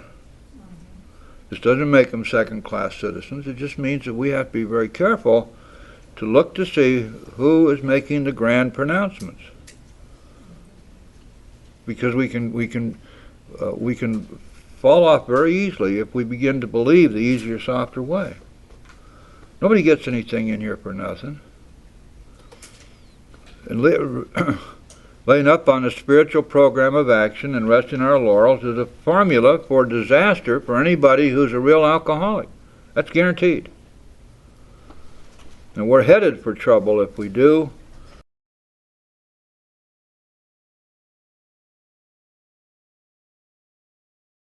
For alcohol is a subtle foe, and here's the truth: we are not cured of alcoholism. The disease is in remission, true enough, and it will remain that way so long as we remain spiritually fit, continuing to carry the message, continuing to return, as Albert Einstein said, as much as we have received and are still receiving. Albert Einstein recognized the paradox: we keep absolutely nothing that we're not willing to give away. It's just the truth. A paradox doesn't sound like truth, does it? It sounds like something kind of weird and oddball and off the wall. It turns out that the very definition of paradox is a truth which does not appear to be real, but is nevertheless the truth. And so, what we really have is a daily reprieve, contingent on the maintenance of our spiritual condition. There's the truth of it, and daily reprieve means exactly what it says. We don't build up any credit in heaven by doing good deeds today, not so far as alcoholism is concerned. Every day is a day when we must, as it tells us, carry a vision of God's will into all our activities. What's the 12th step say? Practice these principles in all my affairs. And so what we're really looking at here is again the truth, that the AA program is a program of daily application of certain principles which are stated as steps of action in the Big Book and on the walls of meeting rooms around the world. Every day is a day when we must carry a vision of God's will into all our activities. How did I get that vision if I didn't ask for it? And of course, if we pray and meditate in the morning, that's what we do. We ask God to show us what He wants as we go through the day. God, what do you want me to do next? What's my next step to be? Thy will, not mine, be done. What's so hard about that? How can I best serve Thee? Thy will, not mine, be done. And then it tells us that these are thoughts which must go with us constantly, that they're the proper use of our will. In other words, we will ourselves to turn our will over to God. The proper use of our will is to make ourselves do the right thing. And at first we have to do it that way because we are basically and naturally selfish and self-centered. We have to make ourselves do the right thing at first. Take inventory, pray, meditate, work with others, get to a meeting. After a while, it becomes the way we live our lives. And then we wouldn't have it any other way. But at first, the application of our willpower to do the right thing, do the next right thing, do it now, no excuses, no foot dragging, just do it. That's critically important to long-term sobriety. Now finally, the last paragraph on page 85 is a paragraph of huge significance. Much has already been said, that's true, about receiving strength, inspiration, and direction from Him who has all knowledge and power. It's important for us to understand what this is saying. Receiving. We're going to be given. We're getting these gifts. They will come to us. We don't earn them. We make ourselves available. We open ourselves up. We become willing to accept these gifts. Strength and inspiration and direction from Him who has all knowledge and power. If we have carefully followed directions, we have begun to sense the flow of His Spirit into us. There are a number of things here to consider. Carefully followed directions. What in the world is this? Everybody I hear these days talks about suggestions. To some extent, we have become God conscious. Conscious of the God within, conscious of the God of the universe, God conscious. Step 11 suggests prayer and meditation. We shouldn't be shy on this matter of prayer. Better men than we are using it constantly. It works if we have the proper attitude and work at it. Now that sounds like a kind of a noxious little sentence, doesn't it? But it's not at all. I mean, that sentence is loaded. It works. Let's take the middle part out. It works if we work at it. Now, what in the world does that mean? That means that we're going to be consciously using prayer in our daily life. This is part of us. This is part of the way we live our lives. And then we have to have the proper attitude. Go back to the promise. One of the promises, our whole attitude and outlook upon life will change. Attitude is something which we're really going to be looking at now, because when we get to the 11th step, we're taking a PhD in recovery. Now we're getting up there where the nuts really crack, because we've gotten rid of the stuff that was blocking us off, and now we're going to learn how to stay in that state, if you will, a state of grace, a state of miracle, staying in God's pocket, staying nestled in His arms, staying spiritually fit, any way you want to put it. The proper attitude means simply that when I pray, I'm asking God to show me what He wants me to do and to give me the power to carry it out, and I mean it. Back in the 4th step, you may recall we were reading about this back there, where if we get jammed up on the sex matter, some relationship problem. In our morning meditation, we ask God what we should do about each specific problem. And what's the tagline? The right answer will come if we want it. See, there's the right attitude, the proper attitude. Not that I'm going through some kind of formula here, but that I'm actually asking God something which I intend to follow through on. And whatever the answer may be, I intend to accept the answer. That proper attitude. It's the attitude of surrender, isn't it? And humility, and attitude of gratitude, they say. Now, it would be easy to be vague about this matter, yet we believe we can make some definite and valuable suggestions. Now, this next paragraph is the 11th step inventory. Let's talk about this for a minute. Every day is a day when we must carry a vision of God's will into all our activities. How did I get that vision if I didn't ask for it? And of course, if we pray and meditate in the morning, that's what we do. We ask God to show us what He wants as we go through the day. God, what do you want me to do next? What's my next step to be? Thy will, not mine, be done. What's so hard about that? How can I best serve Thee? Thy will, not mine, be done. And then it tells us that these are thoughts which must go with us constantly, that they're the proper use of our will. In other words, we will ourselves to turn our will over to God. The proper use of our will is to make ourselves do the right thing. And at first we have to do it that way because we are basically and naturally selfish and self-centered. We have to make ourselves do the right thing at first. Take inventory, pray, meditate, work with others, get to a meeting.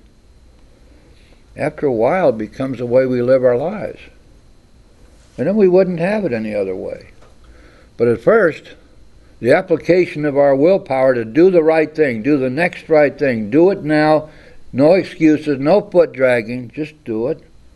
That's critically important to long-term sobriety. Now finally, the last paragraph on page 85 is a paragraph of huge significance.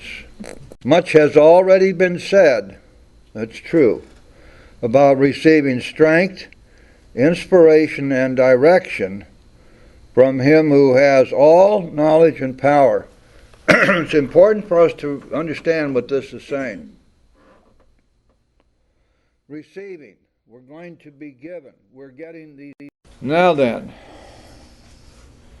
you remember when we first started our study of the four-step, that we discovered that the four-step is directed toward 4 defects of character. There's nothing in the Big Book about sin, deadly or otherwise. That's a figment of the 12 and 12. It's got nothing to do with the Big Book. The 4 defects of character which are identified and pinpointed in the four-step are resentment, dishonesty, selfishness, and fear. And so, for want of a better way to characterize them, I call them the cardinal defects. And then when we got to the 10th step, remember what we found? There they were again. Same defects. Resentment, dishonesty, selfishness, and fear. And so now when we get to the 11th step, we would expect the Big Book to again be consistent, which it always is. And we wouldn't be surprised to find that it again is consistent. So what are we looking for? On page 86, when we retire at night, we constructively review our day. We're looking back on the day. This is a review of what we did today. Did we or did we not stay on the path today? Were we, during the day, resentful? That's question number 1. Second question, were we selfish during the day? Third question, were we dishonest today? Fourth question, were we afraid? So we have resentment, selfishness, dishonesty, and fear. And we're looking back to see if these cropped up during the day. Because the next question is, do we owe an apology? And so you see what's happened here is that we have a duplication of our 4-step inquiry. What defects came up? The 5th question is, do we owe an apology, which is a 9th step inquiry. But of course it goes right back to the 10th step. In the 10th step we are told to make amends quickly if we've harmed anyone. Now tonight when we look back on our day, we say, did I do that? Did I harm someone, and did I in fact make amends quickly? Or to the contrary, do I owe an apology? So again, we're double checking ourselves, see what we did today. Have we kept something to ourselves which should be discussed with another person at once? That's our 5th step, isn't it? We inventory in the 4th step, we admit to another person in the 5th step, we make amends in the 9th step. And here in the 11th step inventory, we're looking back during the day to see whether or not we in fact took care of business. I had a resentment crop up. Did I talk to somebody about it? In the 10th step, it tells me I'm to do that. I'm to inventory it, I'm to talk to somebody about it, and I'm to ask God to remove it. 4th step, 5th step, 7th step. If I've harmed anybody, I'm to make amends quickly. 9th step. I'm then to turn my thoughts resolutely to somebody I can help. 12th step. I'm looking back now to see if I did that. Now, if I owe an apology or if I kept something to myself that should have been discussed with another person at once, I have the opportunity now, perhaps, to correct that. Yes. This matter of have we kept something to ourselves which should be discussed with another person at once? Yes. Is this just a matter of you making an apology or an amends to that person, or is it like you said? It's like the 5th step. The 5th step. Let's say it's not something that maybe I was selfish or dishonest or resentful. In my 5th step, I would reveal that to a sponsor. I tell that to somebody, and that's part of the healing. That's part of the healing process. Maybe from there I got to go to God. Is this thought of have I kept something to ourselves? Is it of that nature, where something I've done wrong, something beyond just an apology? Is it just talking about I'm apologizing? Because it seems like apology is the line before it. So it would seem. You know something, David? I've been doing this a long, long time, but I keep telling everybody every time I do it, I learn something new. I never thought of that. Well, it would seem like you would be talking to your sponsor or confidant a lot, almost every day, unless you were... I've always assumed that that was referring to the defects, but I know now that your question implies an answer which is different, and I'm convinced that you're probably on the right track. Whatever it is that's come up that should have been discussed. Any 5th step matter, it doesn't have to be the defect. It could very clearly be something we did to harm somebody else. Well, that's an amends kind of thing. Yep, but we need to talk, we have to admit it first, don't we? Right. That's what we do in our 5th step before we get to 8 and 9. Now that's an excellent point. So there would be then almost a daily contact with a sponsor or a confidant or somebody. Sure. Okay. But then, you see, it doesn't have to be somebody that we formally have identified as a sponsor, although often it may be. Okay. We would hope that all of us have people in our circle of close friends in AA that we trust, that we're able to discuss matters with. And I know I certainly have. There are people that I have no qualms about going to with anything in my life. But that's an excellent point. Something has come up during the day which we should have discussed with another person. In other words, done a 5th step on, as David points out. We got to see here whether that happened, and we'd better take care of it if we can. Maybe better pick up the phone and call somebody, our sponsor or someone, tell them about it. These things are like, they're termites. They get in us and they eat us alive, if we don't take care of them. Today was I kind and loving toward all. Well, now that goes directly to what we learned back on page 84 again. Notice down at the bottom of that last full paragraph, 5 lines up from the bottom of the page. Love and tolerance of others is our code.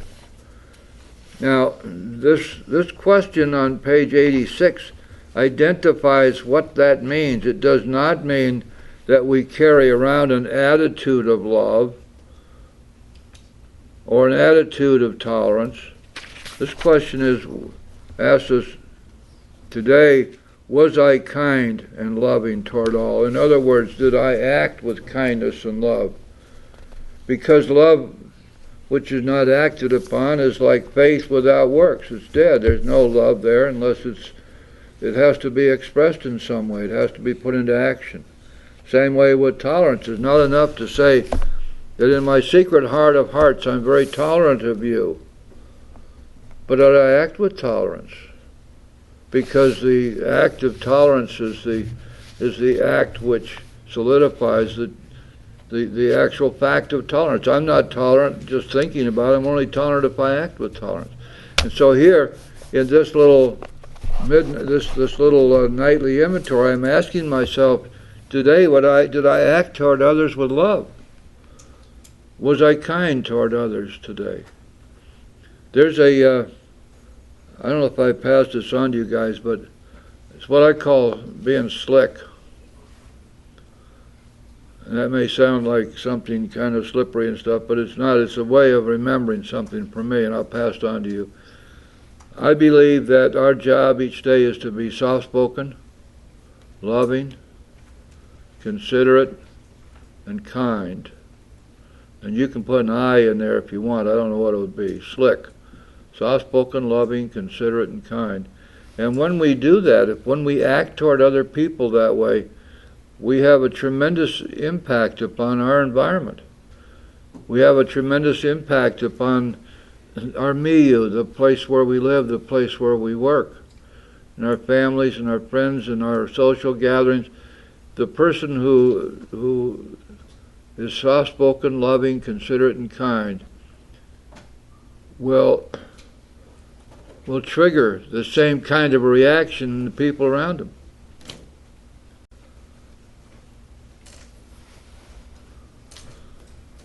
I can tell you that, this is something some of you will be able to identify with. It's been a hard day at the office or at the hospital, and you're tired and you're kind of grouchy, and now you got to go home. And when you get home, the wife or the husband who's waiting there is going to be grouchy too, probably yell at you for a couple things. And the kids are going to scream and yell, and the dog's going to bite you, and the parrot's going to swear at you. And it's going to be altogether the terrible end to a rotten day. You know, it's a funny thing, if you make up your mind when you go home, you're going to walk in the door, soft-spoken, loving, considerate, and kind, changes the whole place. Changes everything. Which teaches us a great lesson. We really do have a hell of a lot to say about our own environment. Because our problems, we have now found out, are of our own making. That they arise out of ourselves. There were extreme examples of self-will run riot. Now we've been making decisions based on self all this time. Now we're going to change all of that. And this is asking us, today was I loving and kind toward all? Not those selected few favored ones who deserve it, but toward all. We have been making these kinds of decisions and rationalizations. We've been separating people out and putting them in categories all our lives. We're going to stop that now. If we make it our business to be kind and loving toward all, it's amazing what happens. Ooh, this is a great question. What could I have done better? During the day, looking back on my day, what could I have done better? And we already ran into stuff like that when we did our 4-step, remember? Where were we at fault? What should we have done instead? These are the same kinds of questions. Now here we find, what could I have done better? This question requires of us to give it some thought, and be a little bit creative, and be dead honest about it. And we write out the answer to that question, because we're looking for two things here. First of all, we certainly are looking to change our lives, but we are also looking to go to God with this and ask Him for help with it. That's the point. When I ask God to forgive me, I'm at the same time asking Him to show me how I can do better. And I'm saying, God, these are the things I did that I should have changed or I shouldn't have done. Please show me how to do better tomorrow. That's the key to forgiveness for us. We learned that back in the 4th step. What could I have done better? Was I thinking of myself most of the time? Well, if you remember now, everywhere through the Big Book, everywhere, we find the same theme over and over and over again. Selfishness, selfishness, self-centeredness, self-pity. Was it selfish or not? Decisions based on self. It's because Bill knew that this was the most damaging thing that we do, is to stay buried in self, because that blocks us off from God. We cannot have God in our lives and self ruling our lives at the same time. Go back to the 3rd step. What did we decide? Did we mean it or not? Did we in fact decide that hereafter God was going to be the director, He was to be the principal, we the agent, he to be the father, we the child. Did we mean it when we said our third step prayer?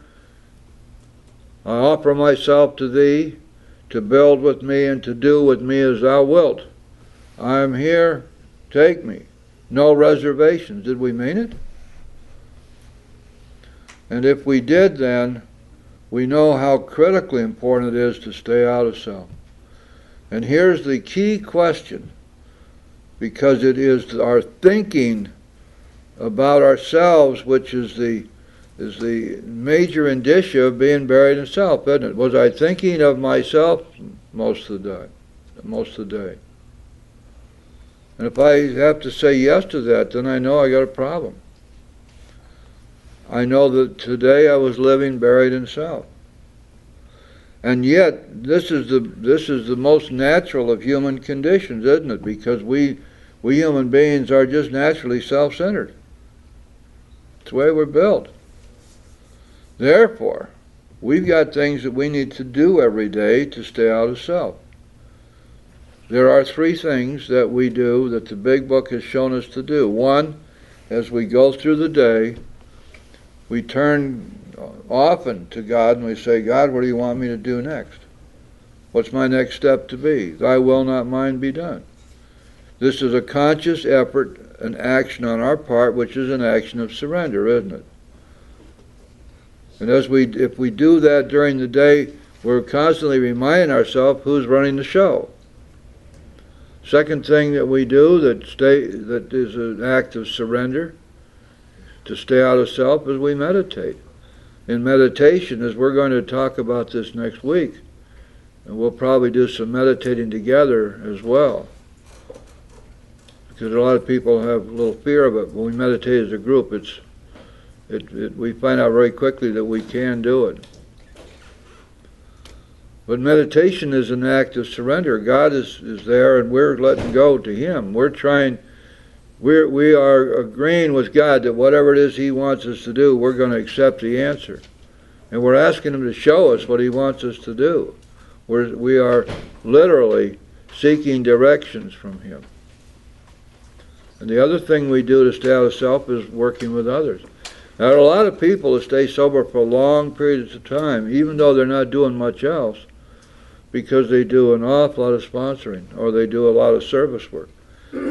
Without the other elements of recovery, it doesn't carry them forever, but it will keep people sober for a long time. The Big Book tells us that nothing will so much insure against the next drink as intensive work with other alcoholics. And this is something that we see examples of it around us all the time. Or were we thinking of what we could do for ourselves, for others, of what we could pack into the stream of life? Now, it's a lead pipe cinch. If we answer that 10th question, yes, that's what I was doing, that all the rest of the questions will be negatives. If I spent my day looking to see what I could put back into the stream of life, rather than take to give, it's almost a dead certainty that all the other stuff will be just fine. Why? Because that's what we're here for. It's our purpose. And when we do that, we find that just about everything else in our life straightens out one way or another. Not always the way we want it or expect it, but nevertheless the way it's supposed to be. All right. So now we have answered these questions in writing. And we go on here in this paragraph. But we must be careful not to drift into worry, remorse, or morbid reflection. And one would say, oh, well, sure, that's right, because we want to be able to sleep. We don't want to be all upset. That's not what the Big Book says. It says, for that would diminish our usefulness to others. You see, it's always consistent, isn't it? Everything goes back to that. And what I am doing consistent with my mission, which is to be of maximum service to God and the people about me. And anything that's not consistent with that, anything that blocks me off from that, I have to take care of it. I can't allow that to happen. And so this business of trying to go to sleep full of worry, remorse, or morbid reflection is something that would seriously hamper us in our ability to be helpful to others, and that we need to take care of. And of course, if we've got some kind of a worry on our minds, before we try to go to sleep, we need to write about it, and we need to take it to God and ask Him for help with it. And then finally, the last sentence on that paragraph, after making our review, we ask God's forgiveness and inquire what corrective measures should be taken. Same thing we learned back in the fourth step. Sincerely sorry for what we've done, willing to let God take us on to better things. We will be forgiven. Now, this is the only place in the whole Big Book where we're instructed to ask for forgiveness. And yet this paragraph is simply ignored most of the time by most people. And we have meditation as well, so it's a three-legged stool. Each leg supports the other two legs. Without the inventory, prayer and meditation aren't nearly as effective. Then we have a little exercise that we do in the morning when we get up. We look at our day, we plan our day, we write out a little itinerary for our day. We see what's on our plate to be done. Remember, the story used to be called Doctor, Addict, Alcoholic. I forget what they've renamed it. But one of the things that he wrote was that every day I do what's in front of me to be done, what's on my plate to be done today, and I leave the results up to God. And however it turns out, that's God's will for me. And this is pretty much the same thing, except that we're going to ask God to direct our thinking. We're going to ask Him to divest us of our selfishness and self-centeredness and dishonesty and our self-seeking motives. And that by asking Him for that, and that prayer is answered, by the way, puts us on a much higher thought plane when our thinking has the wrong motives and the wrong ideas erased from it. It also tells us something that's pretty interesting, that God gave us brains to use, and the implication is He evidently expects us to use them. This business of my best thinking got me here, balderdash. My worst thinking got me here. I don't think, don't drink, and go to meetings. Ever heard that? Don't think, don't drink, and go to meetings. That's a formula for utter disaster. Telling somebody who must think, don't think, is almost as bad as telling somebody who must drink, don't drink. The go to meetings part is okay, except that meetings don't keep us sober. When we stop going to meetings, you know, most of us get drunk, okay, but that's not because we didn't go to meetings, it's because we quit working a program. The meeting, every time we go to a meeting, we're making a commitment to sobriety, aren't we? We're making a commitment to carrying the message, aren't we? If I'm not in a meeting, how do I carry the message unless I'm out standing on a street corner somewhere? In thinking about our day, we may face indecision. We may not be able to determine which course to take. Here we ask God for inspiration and intuitive thought or decision. We relax and take it easy. We don't struggle. We are often surprised how the right answers come after we've tried this for a while. See, those are the whole instructions right there. Ask God for inspiration, intuitive thought or decision. Relax and take it easy. Don't struggle. That's it. The Big Book, of course, as we have found out in our many, many months together here on this book, is very, very dense. Probably the most dense writing you'll ever read. So we have to look at each word, each phrase, each sentence in order to see the meaning. We're often surprised how the right answers come after we tried this for a while. What used to be the hunch or the occasional inspiration gradually becomes a working part of the, notice that, a working part of the mind. That's the truth. Being still inexperienced and having just made conscious contact with God, and of course this is talking to the new person, it is not probable that we're going to be inspired at all times. We might pay for this presumption all sorts of absurd actions and ideas. Listen to this now. Nevertheless, we find that our thinking will, as time passes, be more and more on the plane of inspiration. We come to rely upon it. And one of the most important things we learn in here is that we can, in fact, trust our instincts. We can, in fact, trust our being inspired. That the mind has been playing tricks on us all our lives, that we know what's right and we have ignored it. We have not only ignored it, but we've broken from it. We've done exactly what we knew we shouldn't do. We rationalized our actions. We lied to ourselves. We lied to others. We've got good instincts. And when we've got God on our side and we're seeking knowledge of His will for us, we get it. We get to live our lives on the plane of inspiration. And we can come to rely upon it. And so what if we make a mistake now and then? Look at the god-awful mess we made of our lives when we were trying to run life to suit ourselves. So this is something of immense importance, and it comes to us. We get to have it. We usually conclude the period of meditation with a prayer that we be shown all through the day what our next step is to be, that we be given whatever we need to take care of such problems, and we've done that. We ask especially for freedom from self-will.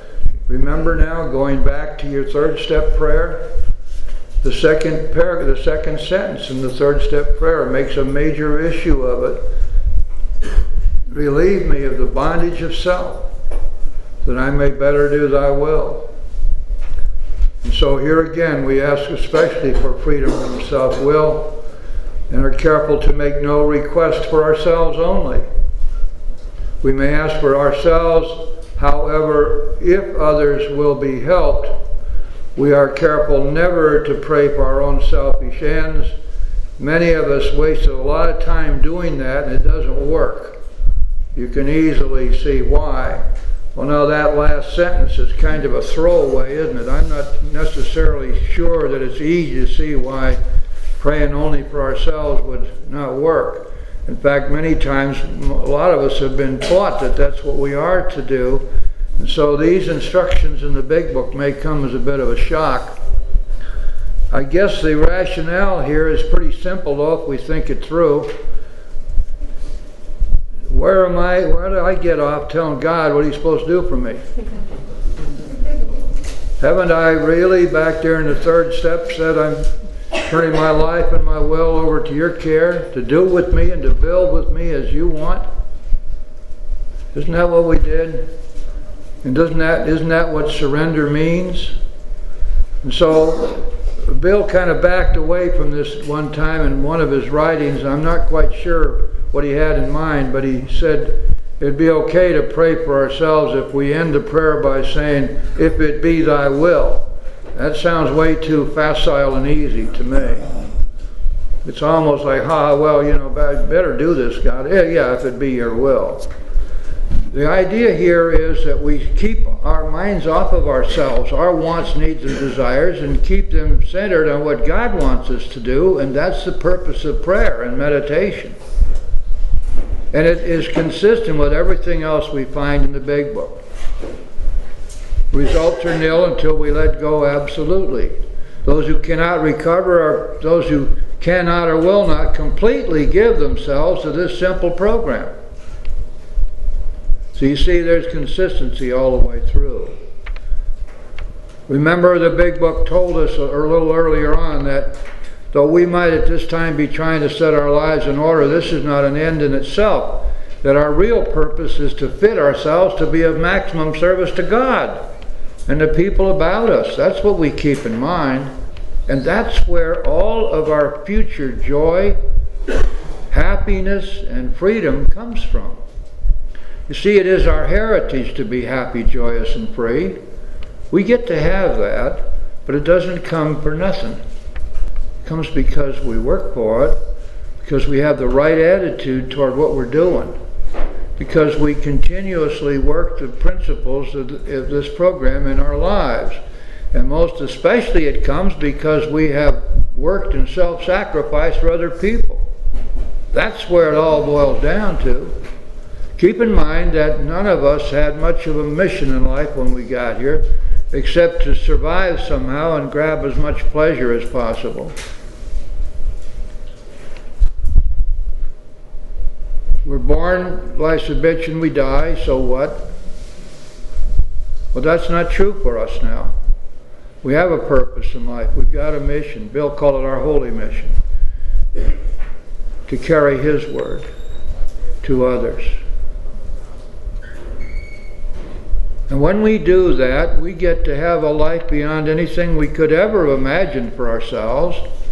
A life we could not purchase for $10 billion. We can only get it one way, and that's through constant practice of the 12 steps in our daily lives, through surrender and through honoring our responsibility to God, which is to carry his message to others. And so then it makes sense what this is talking about in terms of we don't pray for ourselves only. This other business here about if others will be helped, I've heard people rationalize that, and you know, it'd be easy to ask for a Cadillac Escalade because we might want to take some other people to meetings.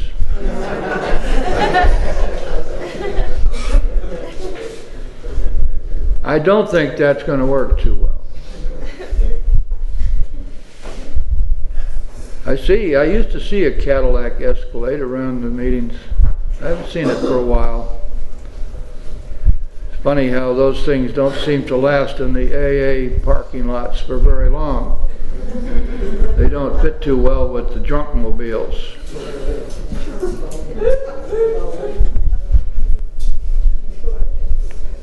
There is one guy, however, at the bottom line who drives a Porsche, and he's been sober for 9 years now, I think. Some of you know him. Hell of a good guy. But he works at it every day. He carries the message. Okay, going on page 87. If circumstances warrant, we ask our wives or friends to join us in morning meditation. So you're going to find that all the way through the chapter to wives and the chapter to family afterward. This business of the family praying and meditating together. Remember, when this book was written, that was what they did, because then the families were a part of AA. They came to the meetings. They were there. They didn't have these closed meetings that we have now. You got people in your family and you want them to come to meeting with you, and they walk in and say, "It's a closed meeting. You can't be here. Alcoholics only." Balderdash. That's a terrible thing. The reason we have the chapter to wives and the family afterward is precisely because the families were there. This is a family disease, and it's a terrible thing that we don't involve our families more, because the 12 steps are for everybody. We don't have any patent on them. We don't have an exclusive right to the steps. They're spiritual principles, universal spiritual principles that apply equally to every human being. We need to share them. If we belong to a religious denomination which requires a definite morning devotion, we attend to that also. If not members of religious bodies, we sometimes select and memorize a few set prayers which emphasize the principles we've been discussing. There are many helpful books also. Suggestions about these may be obtained from one's priest, minister, or rabbi. Be quick to see where religious people are right. Make use of what they offer. And by the way, that goes both ways. It's a two-way street. Believe me, you have much to offer in your church or your temple, your synagogue, or your cathedral. Much to offer. And there are people in that church who need you desperately. They need what you know. They need the 12 steps. As much as they may wish to be moral, as much as they may wish to be religiously comforted, they haven't learned how to put these principles to work in their lives. But we know how, because we have the 12 steps.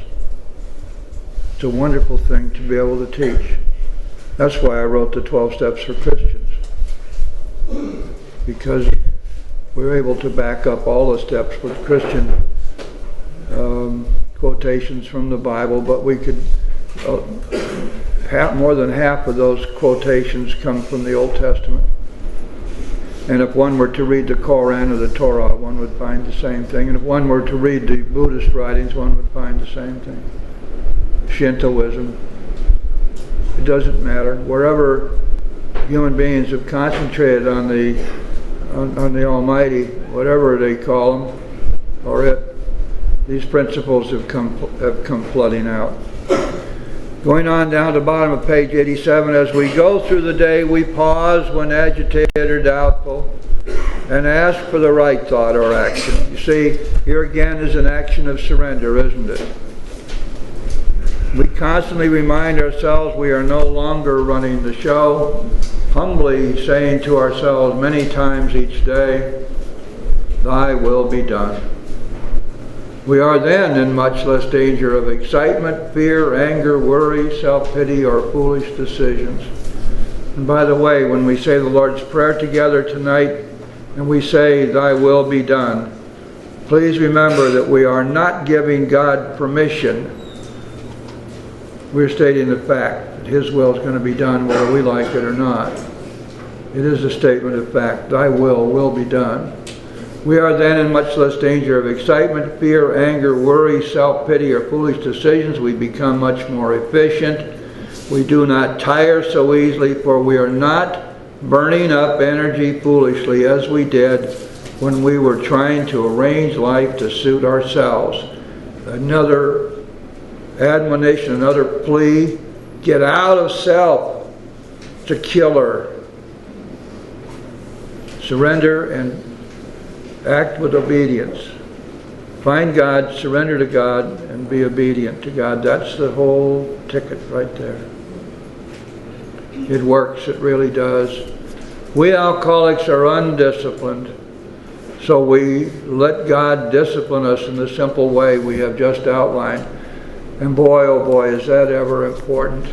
This question of discipline is really so basal to everything that we do. And if you find people who are suffering, who are living their lives in untreated alcoholism, you're going to find somebody who he never was or has ceased being disciplined and working their program. Discipline means every day we do what we're supposed to do. I asked my sponsors right at the beginning of my recovery, what does one day at a time mean? They said one day at a time means today I went to a meeting, today I prayed, today I meditated, today I took inventory, and today I helped another alcoholic. And they promised me that if I would do that every day, I would never drink again, that I would remain spiritually fit, that I would grow spiritually, and that I would have a life beyond anything I could ever imagine for myself, and they were right. That is the credo I have been following. They taught me right from the beginning, be disciplined and consistent in doing the work. You can never be wrong. And what happens then is we get into God's pocket and we stay there. And at that point we are impervious to the ravages of this dread disease. Can't touch us. The problem is removed. It's gone. It does not exist for us. And it stays that way so long as we stay spiritually fit. That's the truth of it. And there isn't any way to get there except through the 12 steps, as far as I know. I watch people try all kinds of different things. I heard some blithering idiot last night talking about some kind of drug they were giving him.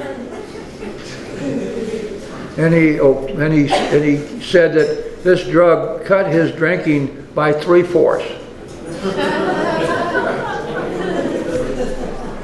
But then he was only taking 75 milligrams, and his doctor, God bless his doctor, was going to boost him up to 800 milligrams. And then when I thought about that, I said, my God, he won't drink at all, he'd be dead.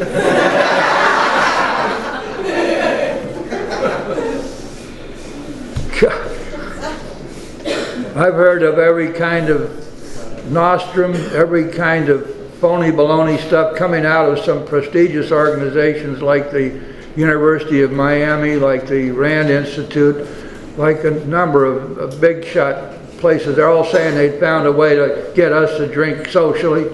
Balderdash, it never ever worked. They don't work. It doesn't work. It doesn't work for the real alcoholic. That's you and me. There are always a bunch of people wander in here because the judge said so. They find something they never had before. People love them, think they're wonderful. They never had that before. They stick around. They stick around for years and years and years and years. And they say, I never had to read the Big Book or work steps, and look at me. I just go to meetings and don't drink. And I've been around for 22 years. And all the newcomers say, wow, that's for me. That's what I want to do. I don't have to work those damn steps. Take that book away from me. All I have to do is go to meetings and not drink. They're welcome to be here. I wish they wouldn't spread their poison so deeply, though. There are a lot of people, you know, who are being pushed in front of buses just as we sit here right now because they're being told things that don't work. And it's so important for you and me to remember that we have a purpose, a mission, which is to carry this message and to do so truthfully and wherever we have an opportunity. And we never let anybody new slip away. We get with them and we help them, we share with them, and we encourage them and we teach them. When we do that, we're fulfilling our purpose in life, and we're helping them to recover and perhaps save their lives. But this is not all. There is action, more action. Faith without works is dead. Right out of the book of James, of course. The next chapter is entirely devoted to step 12, and that's what we'll be starting with next week. I want to thank you very much. And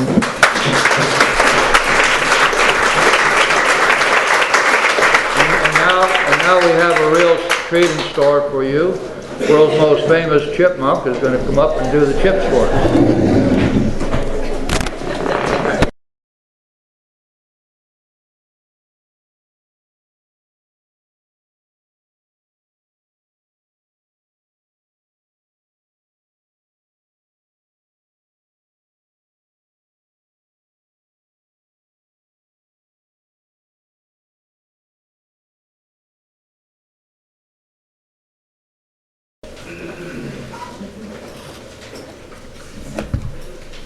Chapter 7, working with others. Now, remember last week we took a long look at the 12th step and how it's covered or not covered in chapter 7.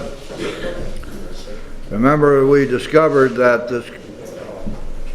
the whole question of a spiritual awakening is nowhere defined or discussed in the Big Book. As a matter of fact, spiritual awakening is not something which appears other than in the 12th step itself. That's because Bill always referred to this phenomena as a spiritual experience, by which he obviously meant a series of spiritual experiences or experiences with God, experiencing God in our lives. He was not referring to an epiphany, a bright light experience as he had, because he understood, and many of those who were contemporaries of his apparently didn't understand. When we take a look at that scurrilous piece of writing called Appendix 2, but if you read the Big Book carefully, it makes quite clear that most people are going to find God slowly, not in some bright light or burning bush experience, not an epiphany at all. And so when we look at spiritual awakening, we have to be cognizant of all that it entails. And of course, we discussed this last week, but just briefly. We have the clues that we need. We look, for example, when we get to the 10th step, we're going to find that we have entered the world of the Spirit. Whereas when we were back in the 4th step, remember, we found that we were shut off and blocked from the sunlight of the Spirit. Now we have entered the world of the Spirit.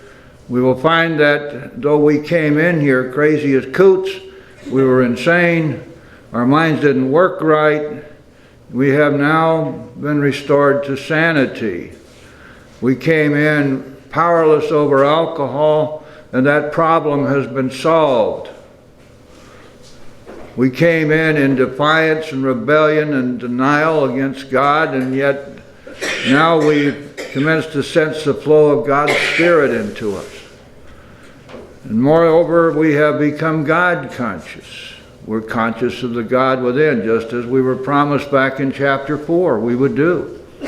And we've developed a vital sixth sense, which gives us, of course, that direct connection with God that we've been looking for, which allows us to go into meditation and to, every once in a while, sometimes more often than not, we will be able to act on the basis of inspiration and intuitive thoughts. We also discovered that a spiritual awakening most probably entails things like the coming of honesty, that is, honesty with self, the coming of freedom from fear and freedom from the bondage of self, and humility and gratitude. And so all of these things are mixed together, and the 12th step tells us that we're going to have this spiritual awakening, not because we came to a whole bunch of meetings, not because we participated in one encounter group after another, not because we load ourselves up with pills or shots, but because we worked the steps. That the spiritual awakening is the result of working the steps, and it is the promised result. And that's probably the greatest promise in the Big Book, that we will in fact have a spiritual awakening when we work the steps. Because they are the pathway from a place of rebellion and defiance to a place of surrender and obedience. And when we do that work, we will automatically, the Big Book says, and inevitably, we will reach that spiritual awakening. And we will also be given the promises automatically and inevitably, sometimes quickly, sometimes slowly, but they always materialize if we do the work. More than that, the 12th step tells us that we are to carry this message to alcoholics. Now, originally it said that we were to carry this message to others, especially alcoholics, and the editorial board changed that. Other places in the Big Book make it quite clear, however, that it is God's duty which He has laid upon us to be of maximum service to Him and our fellows without reservations, whether they're alcoholics or not. And it ought to be pretty clear that the 12 steps which we have been given as a free gift are applicable to all human beings. They're not our property. We don't own them. They were given to us. Bill was inspired to write them. And so we owe them. We owe our lives to the fact that we have been given these great spiritual principles which are restated as steps of action, which allow us to go from a place where we were going to die to a place where we can live, and live well. Not only that, but we have a heritage which we get to have if we're willing to work for it. We get to be happy, joyous, and free. Especially free, freedom from self. We get to be in a place where our spirit can soar with the angels, where our heads can be in the clouds with God and our feet planted firmly on the ground where we can do our work. All of these are promises, and they're all true. But they don't come easily. They come very simply. It's all a very straight line. Do the work, get the results. Do the work, get the results. Find out what doesn't work, what didn't work. Quit doing what doesn't work and start doing what will work, and your whole life will change. And that's what we find out. We get to find out what that is, and we get to have the strength and the courage and the willingness to go forward and do the things that we must do to change our lives. And then finally, the 12th step admonishes us that we are to practice these principles in all of our affairs. The term "these principles" refers to the steps. It does not refer to any kind of a phony baloney thing that was made up by 3 guys in Texas and foisted off on us by the grapevine. Talks about the principles are the steps are the principles. The traditions are also principles. It's stated over and over and over again in our literature. There can be no doubt that this is true. And so what it means, of course, is that we are to take these steps, follow the directions in the Big Book, which in fact tell us that the spiritual life is not a theory, we have to live it. We live it by working the steps. They become part of us. That's the way we live our lives. And what a blessing. Quit worrying about what you got to do. Quit worrying about what the next right thing is. Quit worrying about how and the why and the wherefores. Just do it. Take these steps and make them part of your life, and you cannot go wrong. And then you get to have a life beyond anything you could buy for $10 billion. If you had $10 billion and you were willing to spend it. There ain't no other way, guys, that I know of. Now, you may be hooked into some sort of a deal out there where it gives you all the same stuff with some fancy name or maybe metaphysical or something, and that's fine. Please, just do it. Right here, right now, in this room, in this fellowship, we have 12 steps. So when we get to chapter 7 and we're looking for the sum and substance of the 12th step, we're not going to find it. What we are going to find is a very thoroughgoing discussion and exposition of how to work with a newcomer. We've got about 7 or 8 pages of that. It goes into it in detail. And we're going to get into that tonight. A little background here is very important for us to understand. This is not something that was just whomped up by some guys sitting around trying to figure out what would sound good if we write it out. What's a good philosophical approach to how to work with somebody who's new? This is history. It's history. They're telling us what they did, not what they think. These guys had it all worked out. They knew that we are not our feelings, we're spirit. We don't define ourselves by our feelings, we define ourselves by the condition of our spirit. And when we remember that, we can get past most of the psychobabble and the drivel that's out there, and we can get down to cases. And our spirit is going to be defined by what we do, not by what we sit around and wish for, or our bright-eyed friends tell us is the way we ought to be, or the preacher tells us how we ought to be, or the doctor, or the psychiatrist, or the facilitator, or anything else. All we have to do is do the darn work, because then we find out how we ought to be. We find out what we need to do. And when we do it, our whole life changes. It's that bloody simple. So now, where did this all come from? First of all, of course, it is history. This is what they learned to do. And remember, the foreword to the first edition tells us exactly what's going on here. That we are more than 100 men and women who have recovered from a seemingly hopeless state of mind and body. To show other alcoholics precisely how we have recovered is the main purpose of this volume. Listen to that. What about that word precisely? What don't we understand about that? Precisely how we have recovered. Why? Because, see, they were right.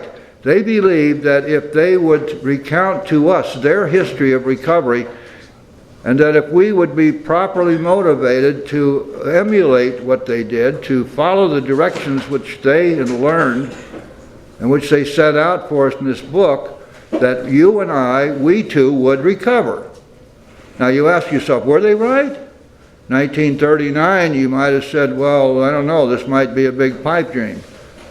2003, millions of recoveries later, how can we doubt it? They were right. They were dead right. They were absolutely right. Not one word has ever been changed. Not one word, because it works. Now, I can promise you, if the 12 steps didn't work, none of us would be here. There'd be no society. There'd be no AA. There'd be no group here tonight. And most of us would be dead. So what happened here, as a matter of history, is that Bill was out there for the first 6 months and he was trying to get people sober by main force of arms. You're a drunk, I can tell it. I just look at you. You're sloppy. Your life is a mess. You can't stop drinking. I'm going to help you. Get on your knees and start praying. And now let me tell you about my bright light experience. That didn't work. Well, I needed a meal. Well, come on home. Lois will feed you. All right, let's go to your house. Give me some money. All right, here's my last $5. I need a place to sleep. Well, just lie down. Please don't burn up my house like the last guy did. Well, but none of these guys recovered. Not one of them. Bill was reaching the end of his bloody rope. You know what to do. 6 months of this. He had the way to recover. He knew it. I mean, he'd been filled with the Spirit, man. He knew that what he had worked with him, and he was a bad drunk. Well, why wasn't it working with others? Why couldn't anybody else seem to get sober that he tried to help? He went to Silkworth, and Dr. Silkworth said, Bill, I know what the problem is. First of all, you got to quit this damn preaching. Quit preaching to them. Quit doing this stuff as if you had the final spiritual, religious word. They're not listening to that. So first you got to tell them what's happened with you. You got to make it so these people, when they hear you talking, will say, this guy knows what he's talking about. He's been there before me. He's not here to judge me. He's just here to help. You should tell them what happened to you. And tell them how you tried to stop, and tell them how you couldn't stop. And after they're interested enough, they begin to trust you a little bit. Now, he said, you got to hit them with the sledgehammer. Just like I did with you. He said, last time you were in my hospital, remember I told your wife that if you didn't stop drinking within a year, you're going to be dead. And that I couldn't do anything to help you. You were a chronic alcoholic. There was no hope for you, and you were going to die. They got to know that. They got to know they have a disease. They got to know that it's deadly and incurable. And if they're still interested after that, tell them how you recovered. And that's what Bill did when he went to Akron and met with Dr. Bob. And as they say, the rest is history.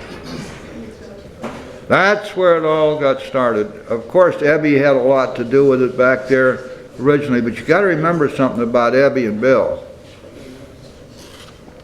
And Bill's story in the big book gives us the clue. Ebby was a bad drunk, just like Bill, and Bill knew it. In fact, he thought Ebby had been incarcerated for drunkenness, was going to be locked away for life. He was surprised to see him.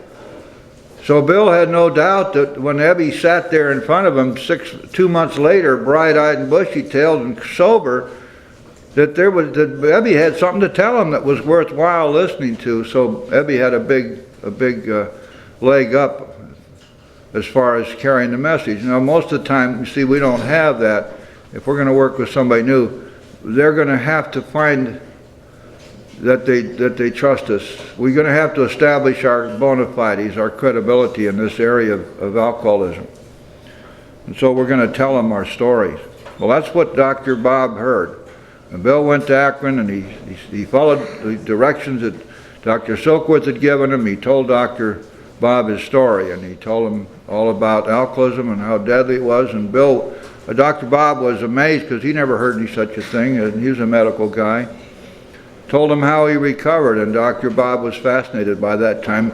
Later, of course, Bob had said publicly and also in print that Bill was the first guy he ever talked to who knew what the hell he was talking about.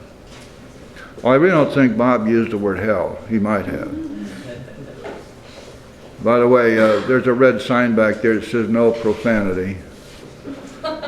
So I'll have to be very, you know that I have a lot of trouble with that. Balderdash. Balderdash. All right. So now, we're going to plunge into this. Now, the first part of chapter 7 is going to teach us what to do with a newcomer. And if you've been kind of shying away from newcomers because you didn't feel that you knew what to do or how to approach them, all you got to do is pick this book up, and it's got the answer to everything you want to know. And the answers to that question are right here, and we're going to go through them together. The third full paragraph on page 89. Perhaps you're not acquainted with any drinkers who want to recover. You can easily find some by asking a few doctors, ministers, priests, or hospitals. They will be only too glad to assist you. Well, today in a metropolitan area, of course, it isn't difficult at all to find sick, sore, and wounded alcoholics, or at least ANDAs. There's a bunch of them around. And so we probably don't have to go out and search through hospitals and jails and the back rooms of churches in order to find people to work with. When the book was written, that was a common thing. As a matter of fact, the boys in New York used to run down and get Silkworth to turn them loose on his hopeless cases that were sitting over there in the ward where they were just tied down. There was nothing more that the docs there could do for them. Today, we probably don't have to do much of this. So really the question is this: when somebody appears on the scene who is new, who is looking for help, what do? How many times have you seen some lost soul come wandering in, maybe garbled, maybe not speaking too well, maybe kind of nasty looking, and maybe a little bit smelly, might even put his or her hand up and want to say something, and the chair would say something about, why don't you just wait until you're sober before you open your mouth and stuff like that. I'm not saying that's wrong or right. That's not the point. Think about when this happened after the meeting. How many people, including yourself, went up to this person and offered help? So much of the time we're so full of our own things that we're doing, and we're going to dinner right after the meeting, we haven't got time. But it's a shame, because there's no hope for these people except through us. They'll be only too glad to assist you. By the way, this could be especially true if you are acquainted with people who are ministers or rabbis or priests. Very, very good chance that there are people in their congregations that are just driving them nuts. They've been trying over and over again to help these folks get sober and haven't been able to do it. And sometimes you'll find they're really at their wits' end. I know I found that with a church in Miami, and the minister asked me to help, and I wrote the 12 Steps for Christians for him to use. And he's been using it for the last 3 years. In fact, my dear friend Janine helped me with that. She looked up a lot of the Bible references, because I'm not much of a student of the Bible. And Pastor Tim's been using that ever since, and he's getting people sober. He's up in the Washington, D.C. area now, and I talk to him once in a while. He's happy as a clam at high tide, man. He's got something to really work with now. He can nail these people on doing some work that will help them find sobriety. That could be a good place for you to look. If you have reached a point where you know you ought to be giving it back, you know you ought to be doing 12-step work, you know you ought to be a sponsor, then get busy. Go find some. They're all over the place. The biggest problem in AA today is lack of good sponsorship. Unfortunately, a lot of prejudice exists. You will be handicapped if you arouse it. Ministers and doctors are competent, and you can learn much from them if you wish, but it happens that because of your drinking, listen to this now, it happens that because of your drinking experience, you can be uniquely useful to other alcoholics. So cooperate, never criticize. To be helpful is our only aim. Oh, there's no doubt about it. We can turn people off. Do you ever go down and try to take somebody through the steps who are in one of these treatment centers? Oh, forget it. I mean, that's stepping all over people's toes who are getting paid to do what the steps are going to do. And it's tough for them, I understand that. But you can wait until they get out and then hit them with the steps. Okay, go to page 90 now.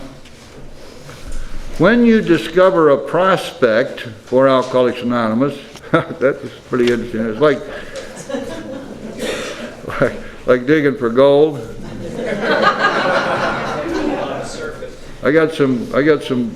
I know some ace prospectors, I'm telling you. I don't know where they find these people, man.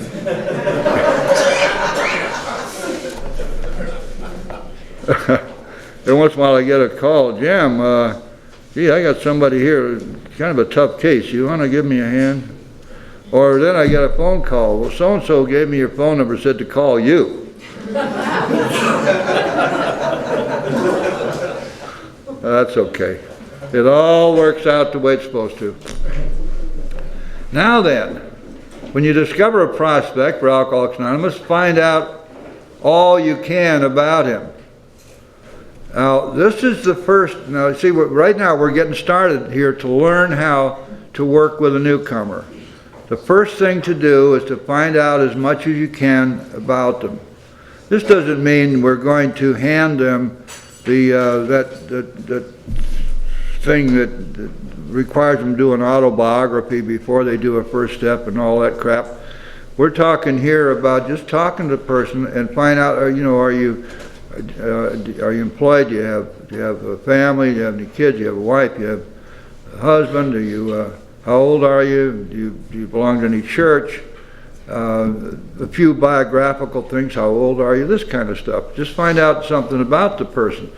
In other words, show a bloody interest in them. Probably the first person in months who's shown any interest.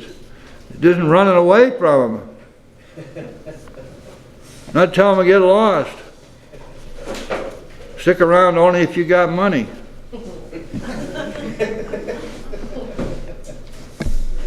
You ever get so drunk that when somebody came over to talk to you, took off their watch and put it in their pocket? You know?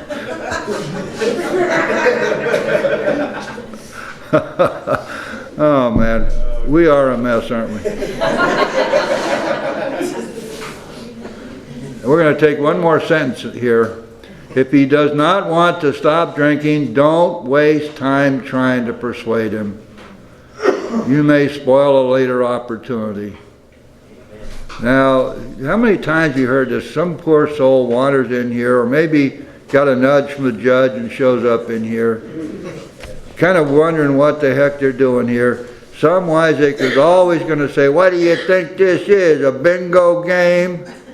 You must be a drunk or you wouldn't be here. Well,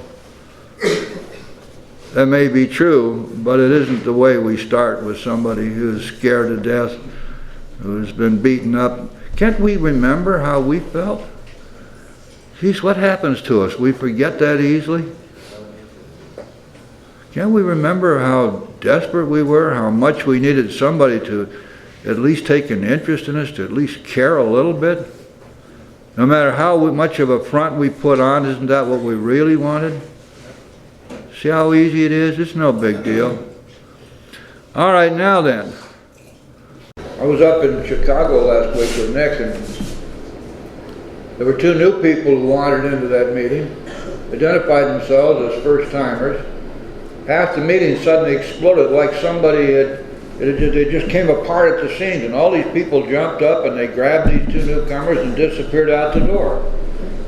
They said, what in the world's going on here? They said, well, it's our custom here when there's anybody new, we do a first step on them. Is it a whole group? Well, no, there were about, I guess half the group didn't get up. I don't know how they decided who was going to do this first step, but maybe it's the first ones to stand up. But boy, were they eager to. They blew out of that room, and they had these two people in tow, and they were still going hard at it when we left there. I don't know what the heck they were doing. You know, these mob scenes just don't work. The whole thing that we're reading here is one-on-one. One-on-one.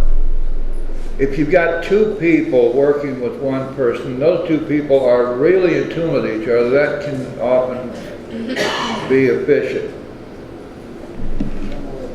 But the whole idea that somehow or another we're going to, you know what happens? You take what we're hearing, what we're reading here, and you put this in the hands of a committee, and look at the mishmash you're going to get out of it.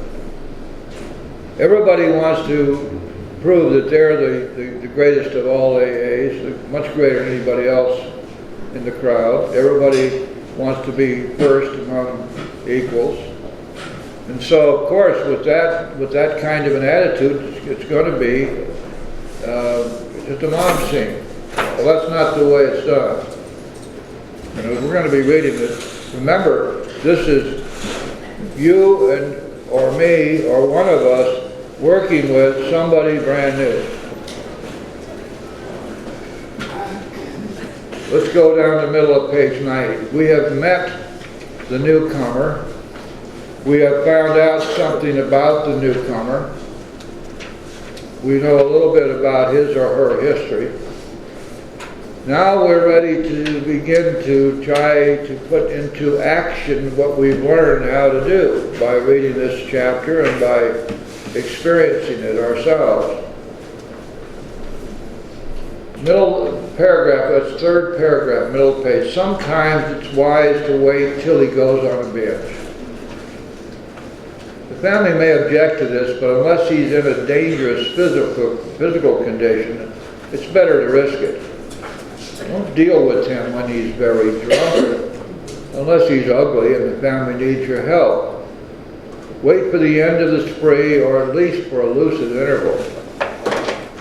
Then let his family or friend ask him if he wants to quit for good, and if he would go to any extreme to do so.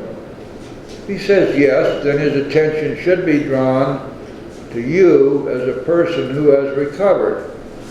You should be described to him as one of a fellowship who, as part of their own recovery, try to help others, and who will be glad to talk to him if he cares to see you.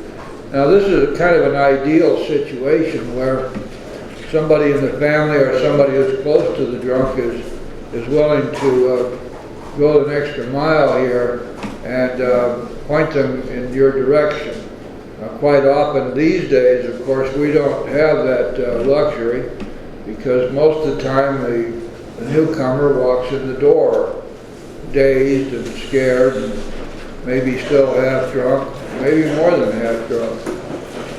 Many times these days there is no family. They probably burned off most of their friends.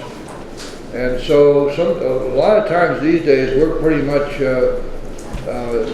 stuck with the person as they come in the door. We're going to have to deal with it straight up.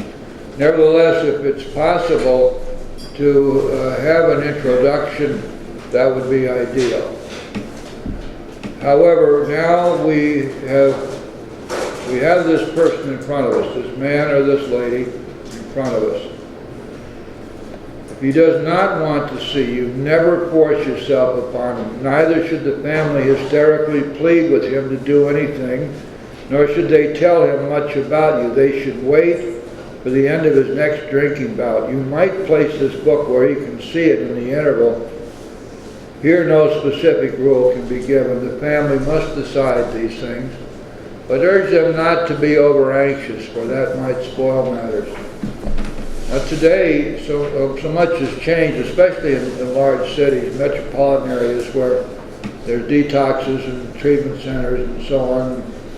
It's like so much of that has taken the place of the way the Big Book is describing it here.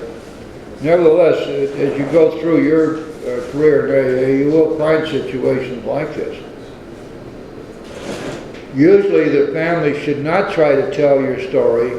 When possible, avoid meeting the man through his family. Approach through a doctor or an institution is a better bet. If your man needs hospitalization, he should have it, but not forcibly unless he's violent. Let the doctor, if he will, tell him that he has something in the way of a solution. Now, of course, when Bill wrote this, you remember that much of his 12-step work was being done at Towns Hospital in those days.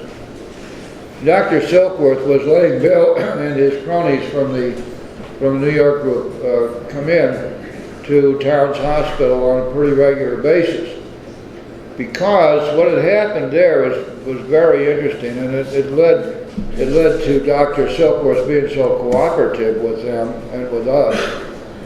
Because Silkworth, he was running the largest alcohol and drug rehab hospital, probably in the country at that time.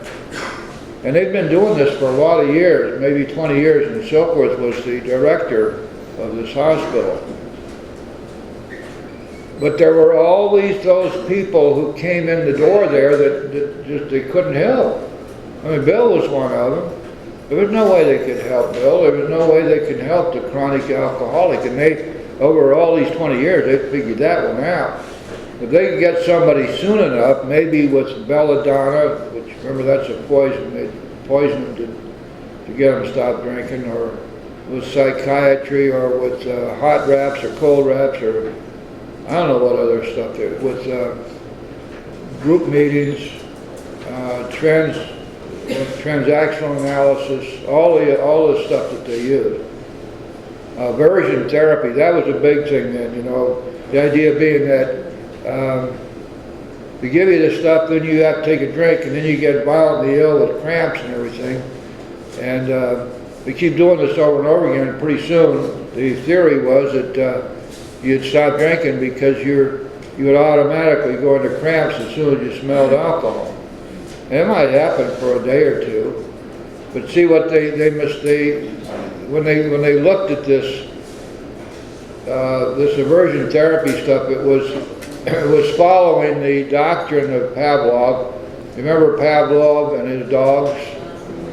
And what Pavlov got this all started by showing that if you rang a bell when you fed dogs, after a while, if you rang the bell, they'd salivate even though they didn't have any food.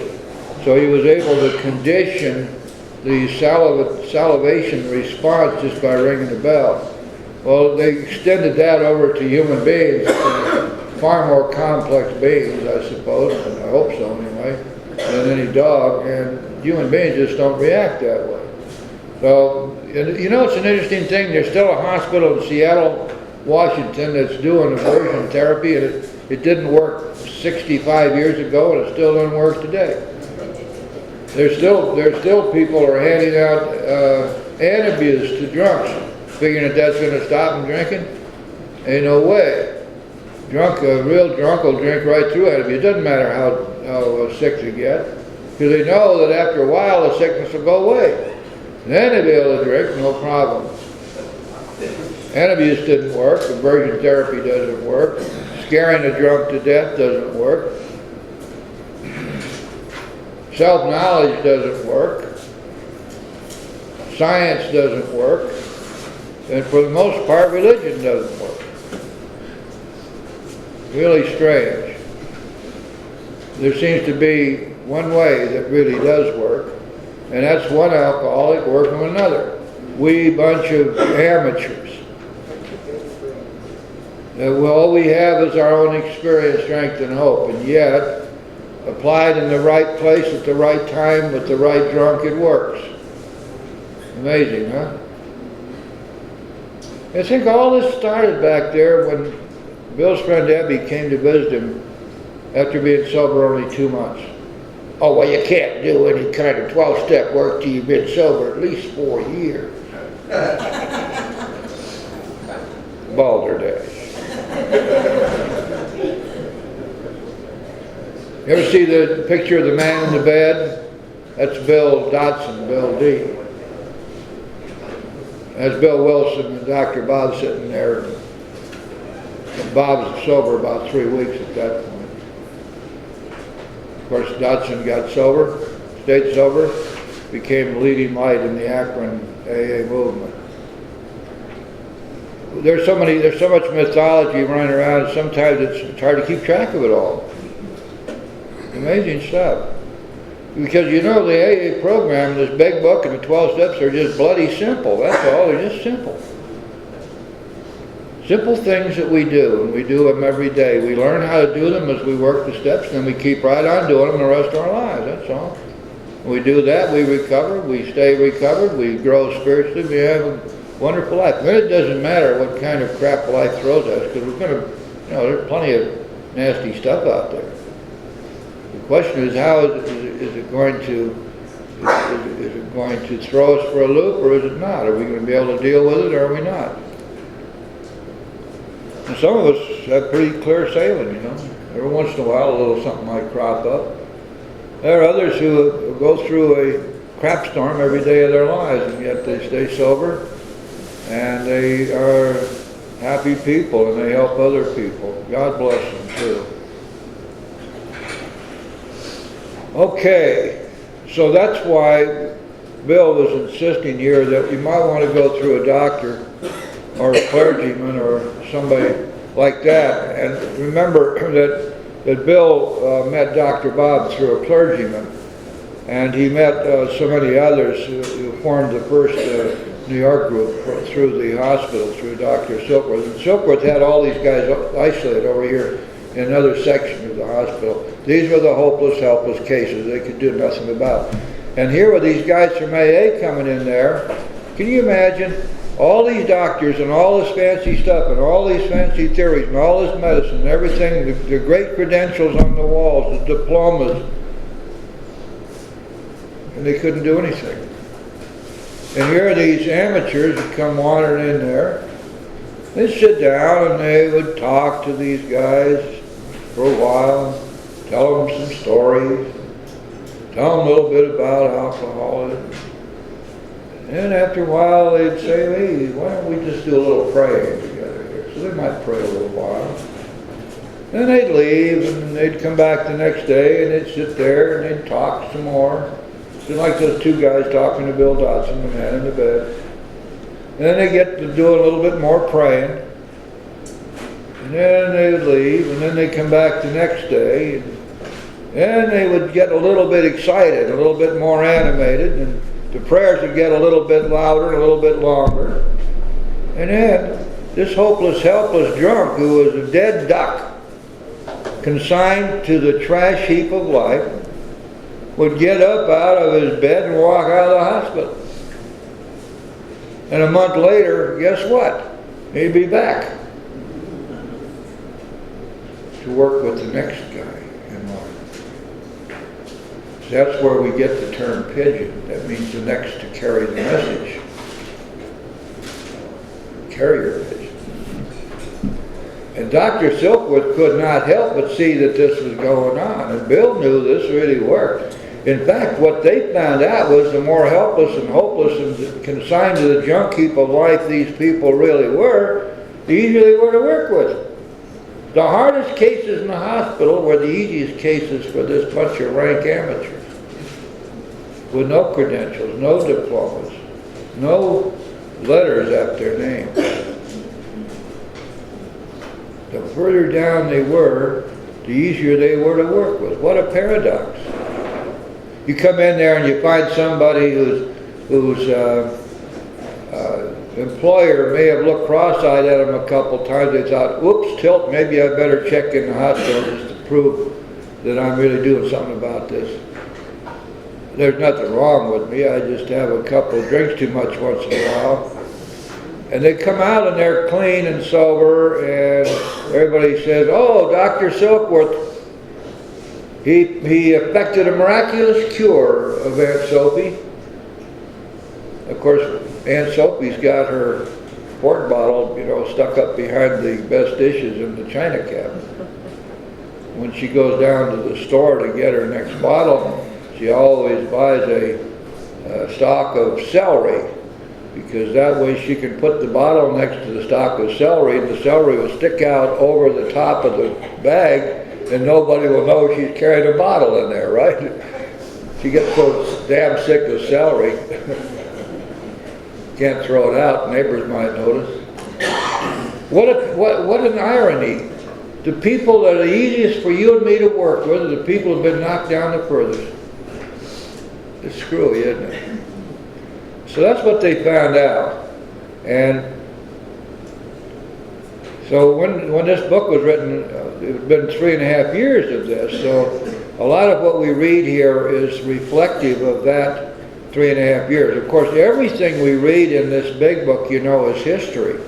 None of it's philosophy. None of it's made up. It's not something that people think, not people's opinions. It's a history of what actually happened to these guys who wrote the book. When we read this big book, please read it as history. This is what in fact happened. And Dr. Silkworth got to know these guys real well. That's why he wrote in his little letter at the beginning of the book, you can believe everything these men say about themselves.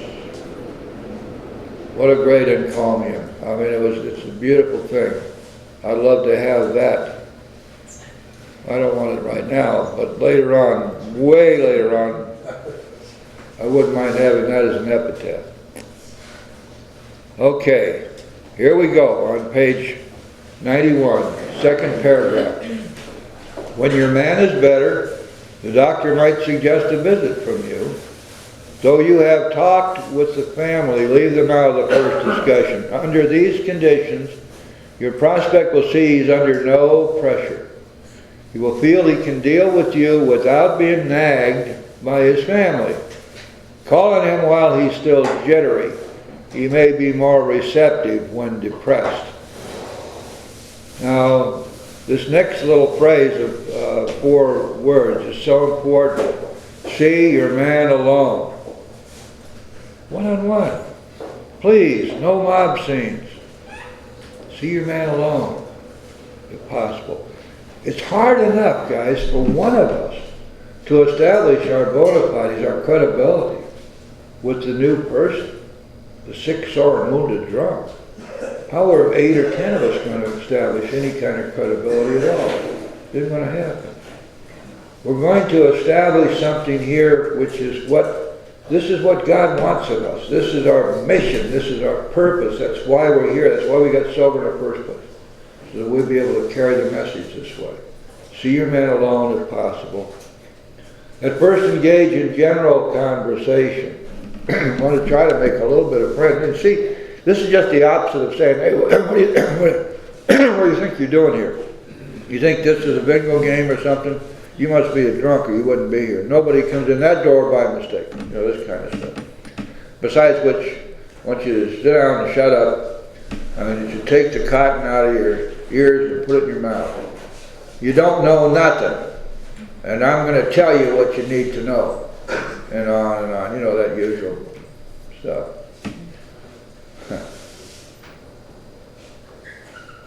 Very friendly, isn't it?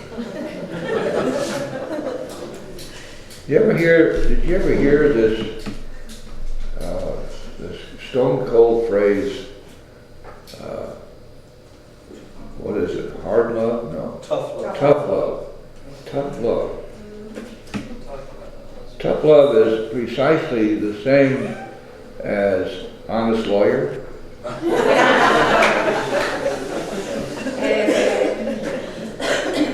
It's what is known as an oxymoron. Or some people who have a fancy way of saying things would call it an oxymoron. They're the same ones who say spiritual. There's a whole group down in Dade County, in South Dade, and none of them say spiritual, they say spiritual. And one thing that they're convinced about, by the way, and you should all know this, is if you're still smoking, you're not spiritual. Oh well. Oh well.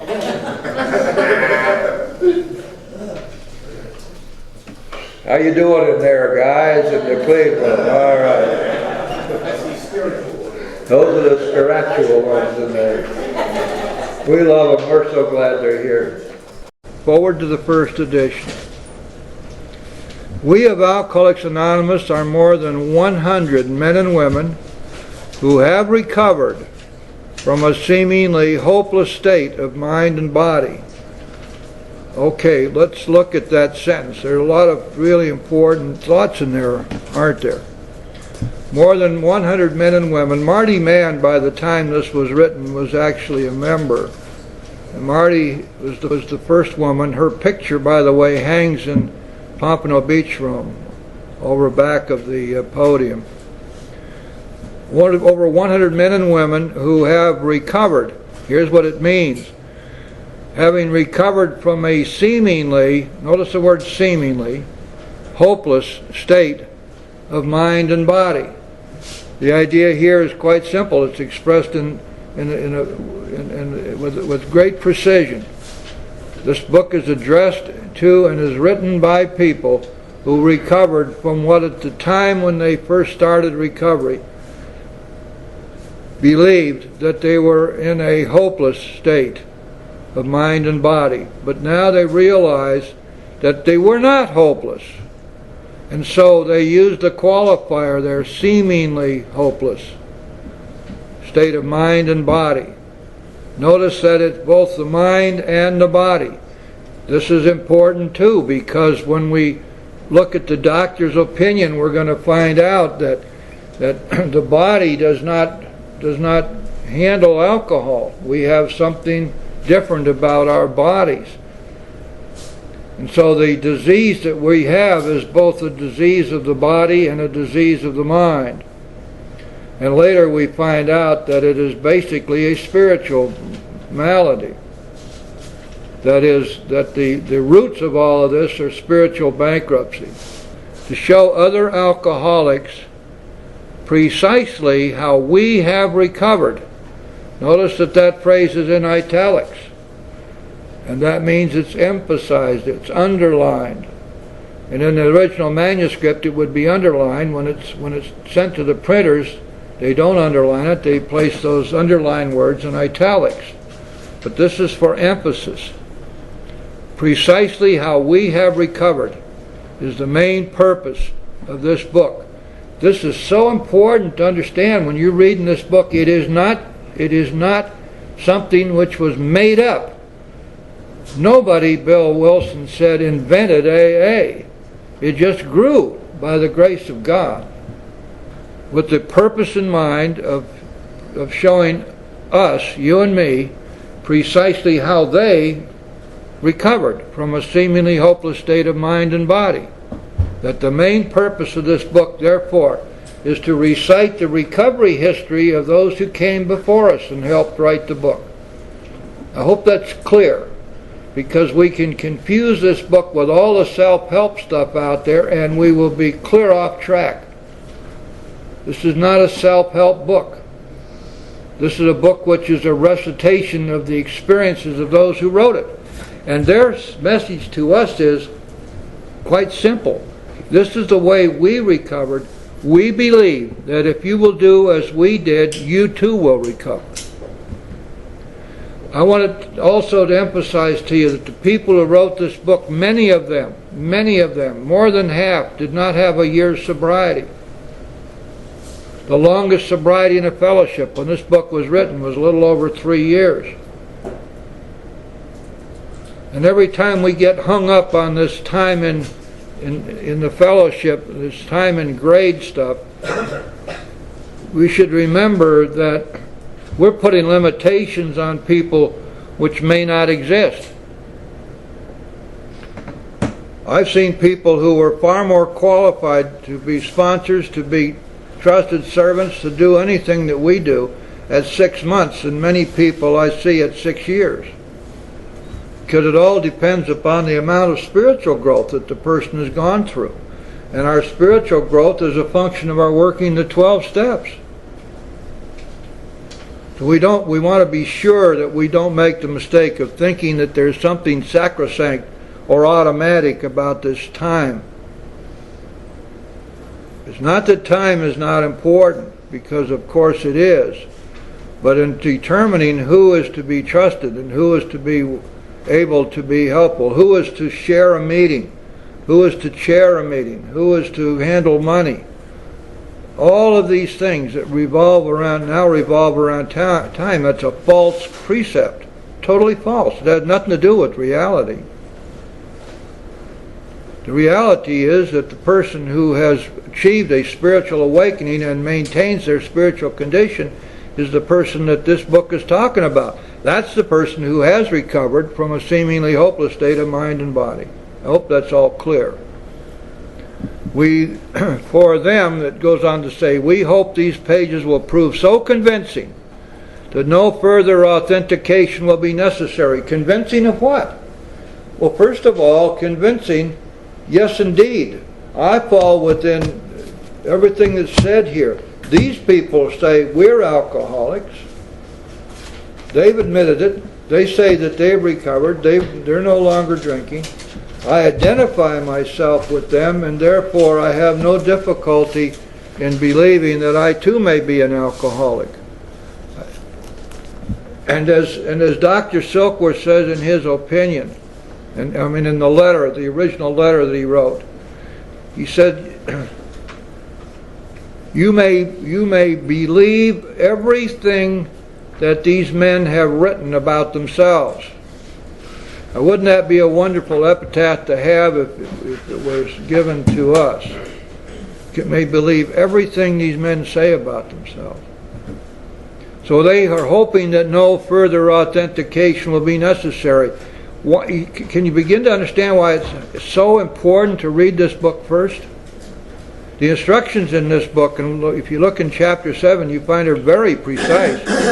First we read the book. Then we decide whether we want to work the steps or not. Only after having read the book. And now it becomes clear why that is so. Going on, we think this account of our experiences will help everyone to better understand the alcoholic. Look at that word, everyone. You see, another purpose of writing this book was to educate the general public, especially those who were responsible in the care of alcoholics and of their families. The doctors, the psychiatrists, the counselors, the psychologists, the ministers and rabbis and priests, and all the people out there who have been so desperately trying to help us. And they're hoping, they say, that this account of their experiences will help everyone to better understand the alcoholic. Remember that there are chapters in this book for the wives, for the family, and for the employers. Now you begin to understand why those chapters are in there. And when we get into chapter 8, for example, and we're studying the chapter to wives, we find that that they found out that these character defects which afflict you and me as alcoholics are equally applicable to everybody else in the world. And so that it became clear to them that this 12-step program was something of universal application because it deals with great spiritual principles which apply to all human beings. And it's important to remember that AA does not own the 12 steps. We have no exclusive right to them. We simply were the first to be inspired by God to understand that we needed to take the spiritual principles that everybody understands and begin to use them in our lives by taking action. And the 12 steps specify the actions that we are to take in order to practice these principles in all of our affairs. It is important that we remain anonymous because we are too few at present to handle the overwhelming number of personal appeals which may result from this publication. Being mostly business or professional folk, we could not well carry on our occupations in such an event. We would like it understood that our alcoholic work is an avocation.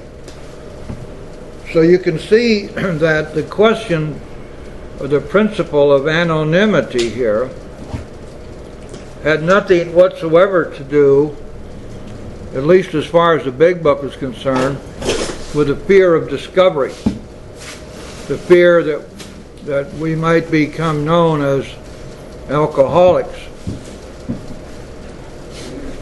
What we find when we get to the 12th tradition is that anonymity then has become for them, by this time that was written, which was in 1946, they had come to understand that anonymity had great spiritual significance, that in fact it was the method by which we remain humble and self-sacrificing, and that by refusing to use our last names, we also refuse to accept personal credit. We refuse to put ourselves forward as some sort of paragons of virtue, or people who ought to be honored for our sobriety. In other words, it keeps us humble and it keeps us in perspective that at the bottom of all of this recovery is God, not us. But originally they were afraid, and it turned out they were right, that this book was going to create an absolute storm of requests for help. Now, it did not do so at first. When this book was first published, it sat around in a warehouse. I think they had 5,000 copies originally. And of the 5,000 copies, only about 70-some had actually been distributed. And those 70 were really distributed to people who had either purchased the original manuscript, or more especially to people who had contributed to the writing and publication of the Big Book, because when they first wrote this thing, they thought they were going to make a fortune doing it. So they formed a corporation and they bought stock, and the idea was that this would be a total bestseller, and they were all going to get rich doing it. But please notice that this idea of anonymity doesn't have anything to do with fear. It doesn't have anything to do with trying to stay anonymous in terms of what harm it might do to us if we were to be known as members or as alcoholics. When writing or speaking publicly about alcoholism, we urge each of our fellowship to omit his personal name, designate himself instead as a member of Alcoholics Anonymous. And this is the only place in the Big Book or in any of our literature which specifically instructs us as to how we identify ourselves. It does not say that we are to identify ourselves as an alcoholic. It says we are to identify ourselves as members of Alcoholics Anonymous.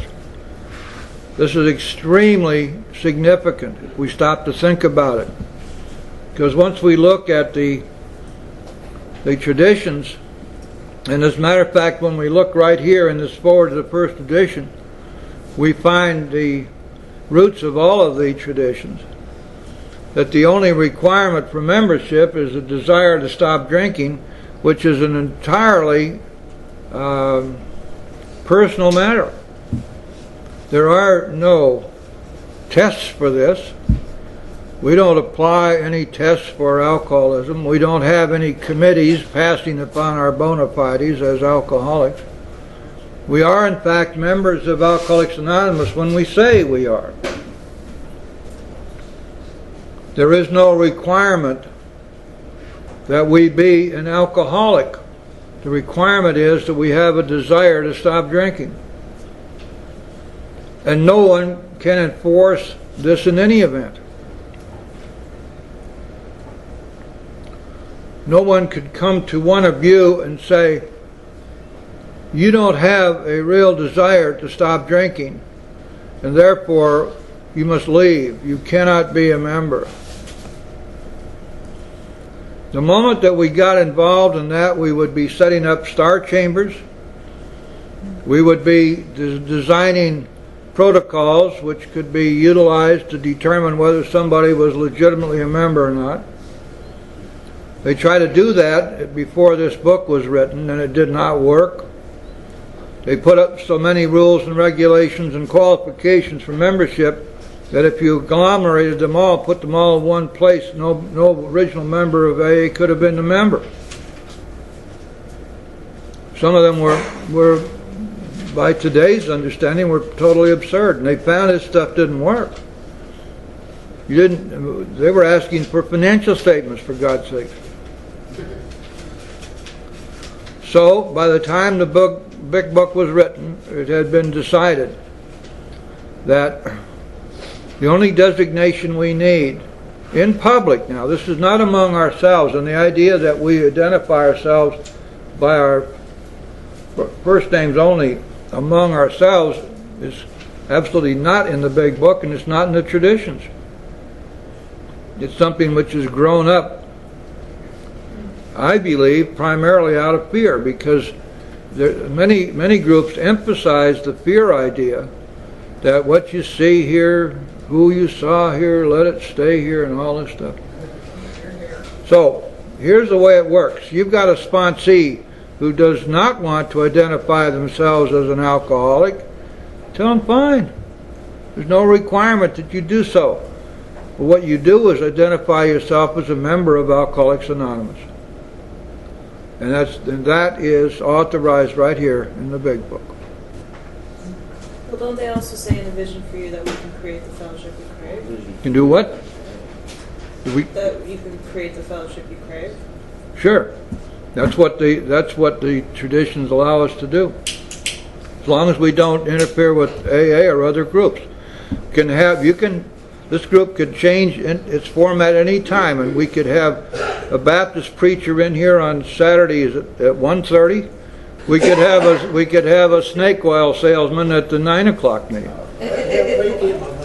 We wouldn't last very long, but we could do that. It's either true that we are members when we say we are, or it is not true. It's either true that we alone, each of us individually, have the right to determine our membership, and no one else has the right to determine it for us, or it's not true. Now, if it is true, and the 12 and 12 and all the materials that we find in Language of the Heart, everything that Bill wrote about the traditions makes sure it is true. This was adopted at the First International in 1950. Therefore, as far as the traditions are concerned, it's true. However, remember that the traditions are not rules. They're not bylaws. They're not a constitution. These are traditions. Basically, what the traditions rely upon for their enforceability, if you can use that term, is that alcoholism is a self-cleaning oven, and the traditions are spiritual principles, and the group that does not follow those traditions dies. We've lost 3 groups in North Miami, in North Dade County in the last 4 years, just because they stopped following the tradition. Big groups too, that simply collapsed. Because the traditions are not rules. They're not enforceable. The enforcement will come when that group falls on its own sword.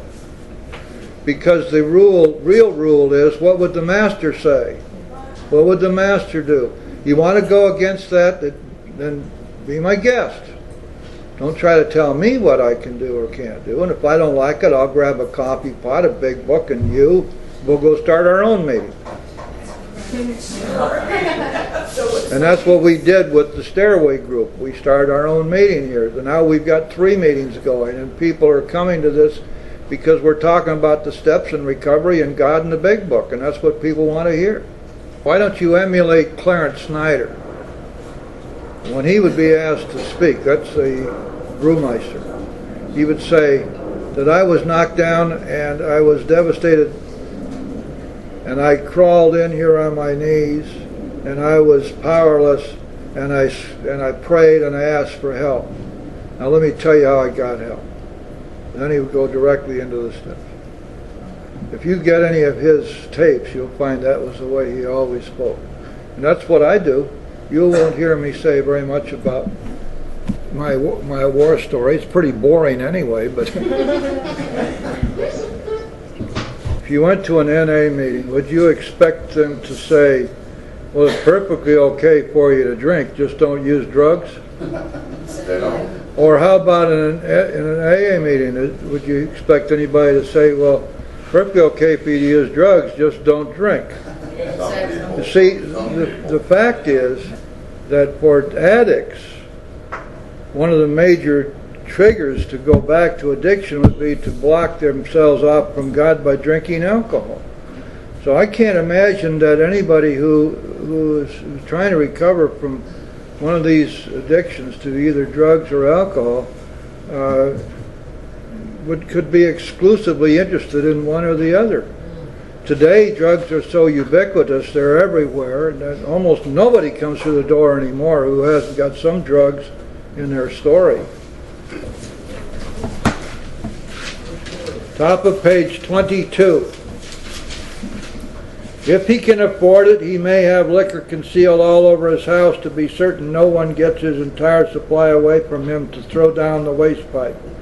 As matters grow worse, he begins to use a combination of high-powered sedative and liquor to quiet his nerves so he can go to work. Then comes the day when he simply cannot make it and gets drunk all over again.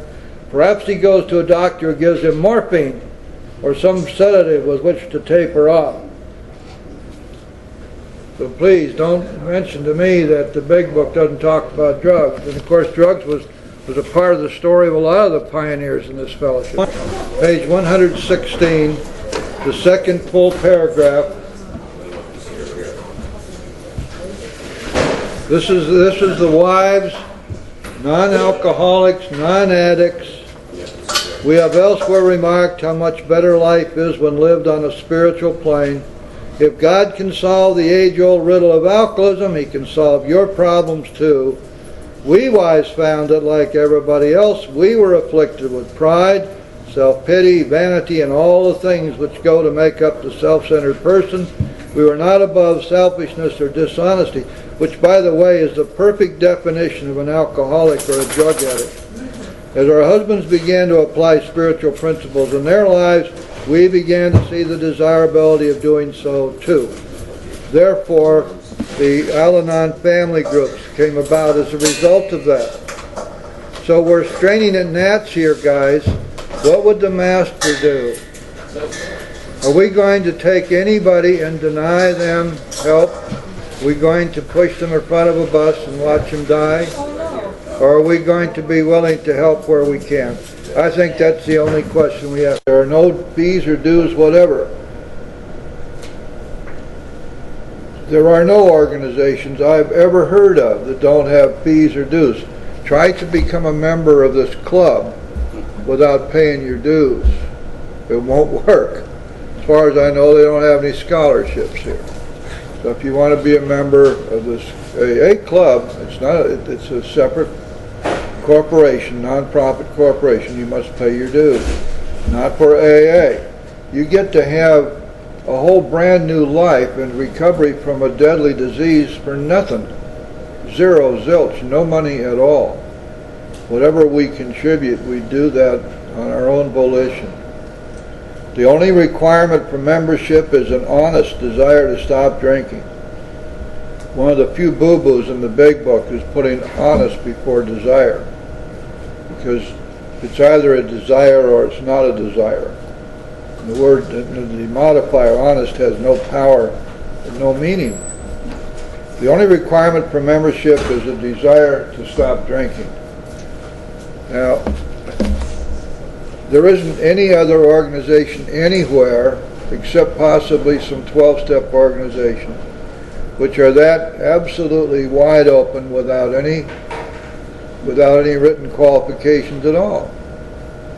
So we begin to see that we're looking now at the 7th tradition and the 3rd tradition.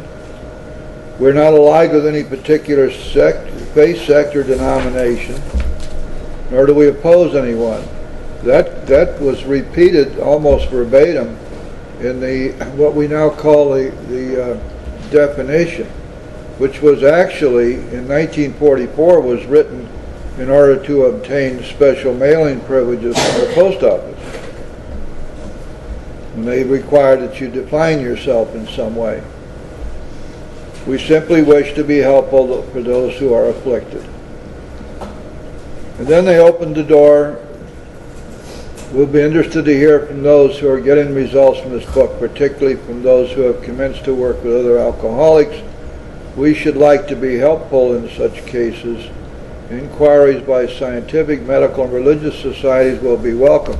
That's important too, because you see, AA has never taken a position which would in any way denigrate or tear down or run contrary to other organizations of any kind, religious or scientific or medical. It's not our place at all. We cooperate with all these people, but we do not in any way attempt to modify them, or we don't criticize them. And of course that's now expanded to such things as the prisons and the recovery programs of various types. We cooperate with all these people.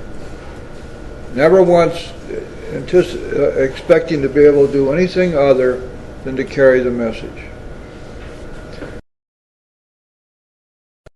This group doesn't move very fast when it comes to the big book. We're sort of moseying through it, taking our time, trying to learn it as we go.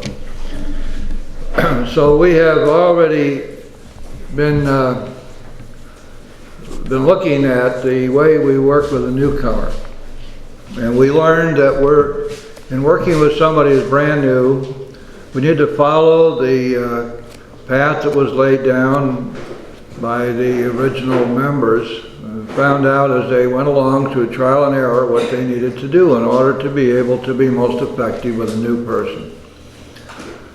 And what they found was that they had to establish their bona fides. They had to establish that they were credible, that they knew what they were talking about, that they had in fact been there in the place where this newcomer is just coming from, and that they are not there to preach, that they're not there to gain any personal advantage, but they're there only to be helpful. And so we start out by telling our own story, how we drank, what happened to us when we drank, how we tried to stop and how we could not. And we talk about what alcohol did to us, how it affected us. And hopefully the new person will begin to say to themselves, yes, yes, yes, that sounds just like me. I know what you're talking about. I know how that feels. I've been there. If they're interested, then we tell them about the disease of alcoholism. And it's really important that we be well up and well studied on the doctor's opinion and have a good understanding of how that works, what the disease is. It's real important at that point that the newcomer be made to understand that they have an incurable and invariably fatal disease, that unless they stop drinking they will die from it, and that they are not able to stop drinking on their own, that they're powerless over alcohol, that this is the nature of the disease. And then finally, after having gone through that, if they are still interested, we get down to the bottom of page 92, the last partial sentence at the bottom of the page. Notice the word here, even though your protege, today we call them sponsees, pigeons, or babies, then they called them proteges, may not have entirely admitted his condition, he has become very curious to know how you got well. Okay, so now we've reached a point where, having told them how we drank and told them about the disease, they're still interested, and so now we're going to tell them how we recovered. He's become very curious to know how you got well, and of course this would be natural, wouldn't it? He's sitting there, he or she is down in the dumps, scared, shaky, feeling hopeless, feeling totally beat up, having been really put through the ringer, having gone through hell, and you're sitting across the table from him or her, and you're bright-eyed and bushy-tailed, and you just got through telling him how you went through all the same stuff, but looking at you, he finds it hard to believe that that was really what happened. He wants to know how you did it. Let him ask you that question if he will.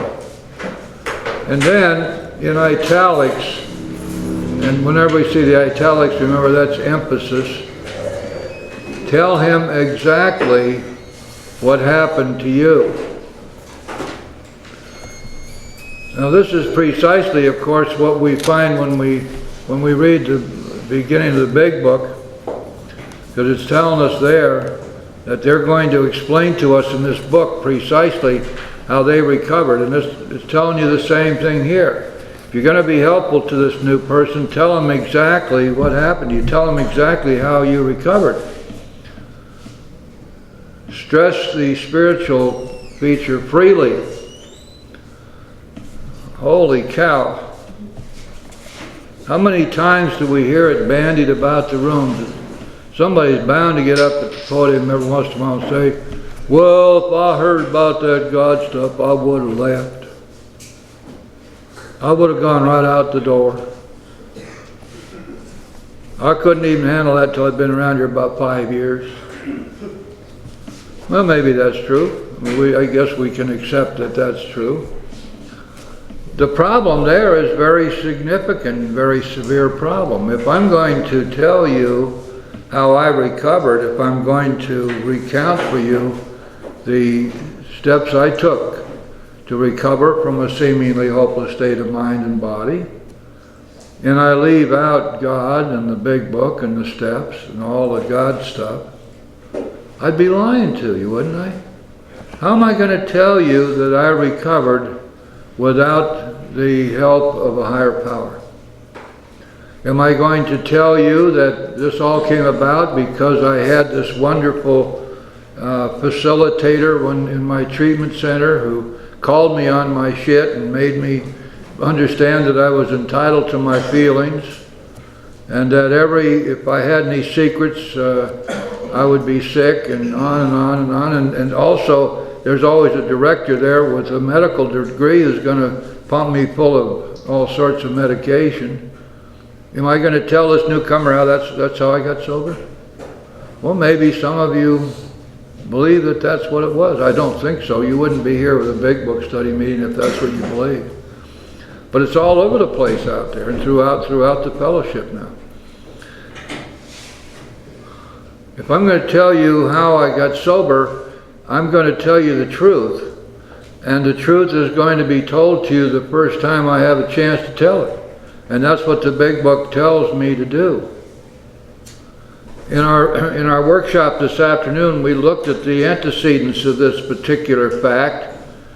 Going back into Bill's story, we discovered that on that first night, when his friend Ebby came to visit him, and Bill said, you know, how come you're not drinking? And Ebby said, I got religion.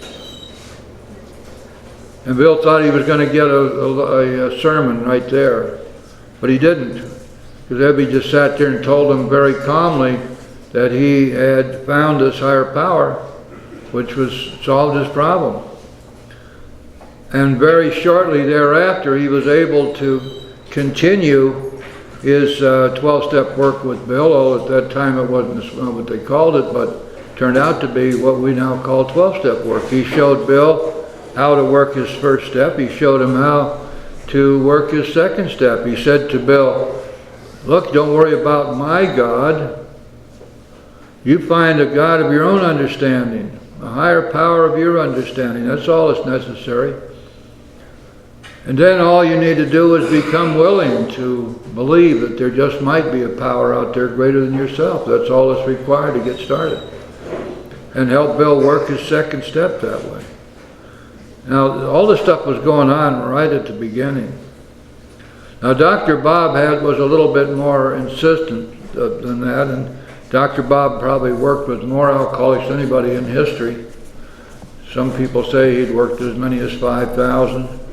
And remember, he died in 1950, so he really, really, really put a lot of effort in. And he had people up in his study. They wandered into a meeting. He'd have them up in his study on their knees the first night, have them praying. Because he believed. He was a believer. He knew from his own experience that the only thing that was going to stand between that new person and alcohol ultimately is going to be a loving God. And so we stress the spiritual freely. We tell them how we recovered. Think about it for a second. How do you go about talking about the 12 steps and leave God out of the equation? God's right there in the second step. in the 3rd step, comes in the 4th step, again in the 5th step, 6th step, 7th step, 10th step, 11 steps, all over the place. There isn't any way in the world that we're going to be able to discuss the steps without mentioning the fact that these steps are spiritual principles and that we surrender to a higher power in order to work the steps. If the guy is going to, or gal is going to read the book, they're going to find God right up front all the way through. The big book tells us, as a matter of fact, when we get to the 4th chapter, remember what it said? That this means we're going to talk about God. And that here the person with atheist or agnostic temperament is going to have trouble. But then it spends a whole chapter telling them how to reconcile their differences. The atheist or the agnostic who sticks around here will always tell you that they've got a better self. They've found a better self deep down within. And I've always been convinced that what they're describing is what we describe as God's Spirit. They just call it the better self. They're finding this in exactly the same place we do, deep down within ourselves. So anyway, the big book is quite explicit here, isn't it? That at this very first meeting, we're going to stress the spiritual feature freely. If the man be agnostic or atheist, make it emphatic that he does not have to agree with your conception of God. This is exactly what Ebby did with Bill, and it's been the rule ever since in working with new people. He can choose any conception he likes, provided it makes sense to him. The main thing is that he be willing to believe in a power greater than himself and that he live by spiritual principles. Well, now this being willing to believe in a power greater than himself may not be that simple. And yet, we have a simple solution for it, don't we? If at this time of this first meeting, the person raises this issue with you, tell them, look, it's easy to get willing. All you got to do is ask for the willingness. Well, who do I ask? Well, ask God if you're there. Even if you have to pray to whom it may concern. You're going to ask, because if you ask, it will come. The willingness will come. And it's only necessary. You know, when we went through chapter 4, you remember 4 or 5 different times it told us exactly the same thing. All it takes to get started in here is the willingness to believe. And it's saying it again now. The main thing is that he be willing to believe in a power greater than himself and be willing to live his life by spiritual principles. Now, there's one thing that's pretty clear here, that we're talking to somebody who has reached a bitter end. When we are trying to 12-step somebody who has not reached the bitter end, who has not yet come to a place where they are completely whipped, where they're feeling totally hopeless, we may have a great deal of difficulty with this. Nevertheless, there's every reason to be hopeful with people like that. Not often, but every once in a while, one of these folks who doesn't really need to be here will see that the 12 steps are for them too, and they'll want them. And remember, our big book admonishes us that we are to do God's work. We're to carry his message to others. We're to be a maximum service to him and to other people. So we just carry the message. That's what this is telling us. Carry the message. Let God have the result. Boy, does that take all the pressure out of doing 12-step work. You know, if you got somebody brand new sitting around, and up until now you wondered, what in the heck am I supposed to do with them? How do I approach them? What do I say? And you've had some terrible role models all along the way, because there are people who are constantly preaching things like, tell them you didn't come off the street there thinking this was a bingo game, did you? Or, you know, sit down, shut up, go to meetings for 90 days, take the cotton out of your ears and put it in your mouth, and you haven't got anything to say that we want to hear, on and on and on, same old stuff. Gang up on them, put 3 or 4 or 5 or 10 old timers on every newcomer and overwhelm them with your power and the glory of your spirituality. Isn't it all what this says, is it? This is one-on-one. That's the way this program started, and that's the way it still is. Done properly, one-on-one. A mob scene just doesn't cut it.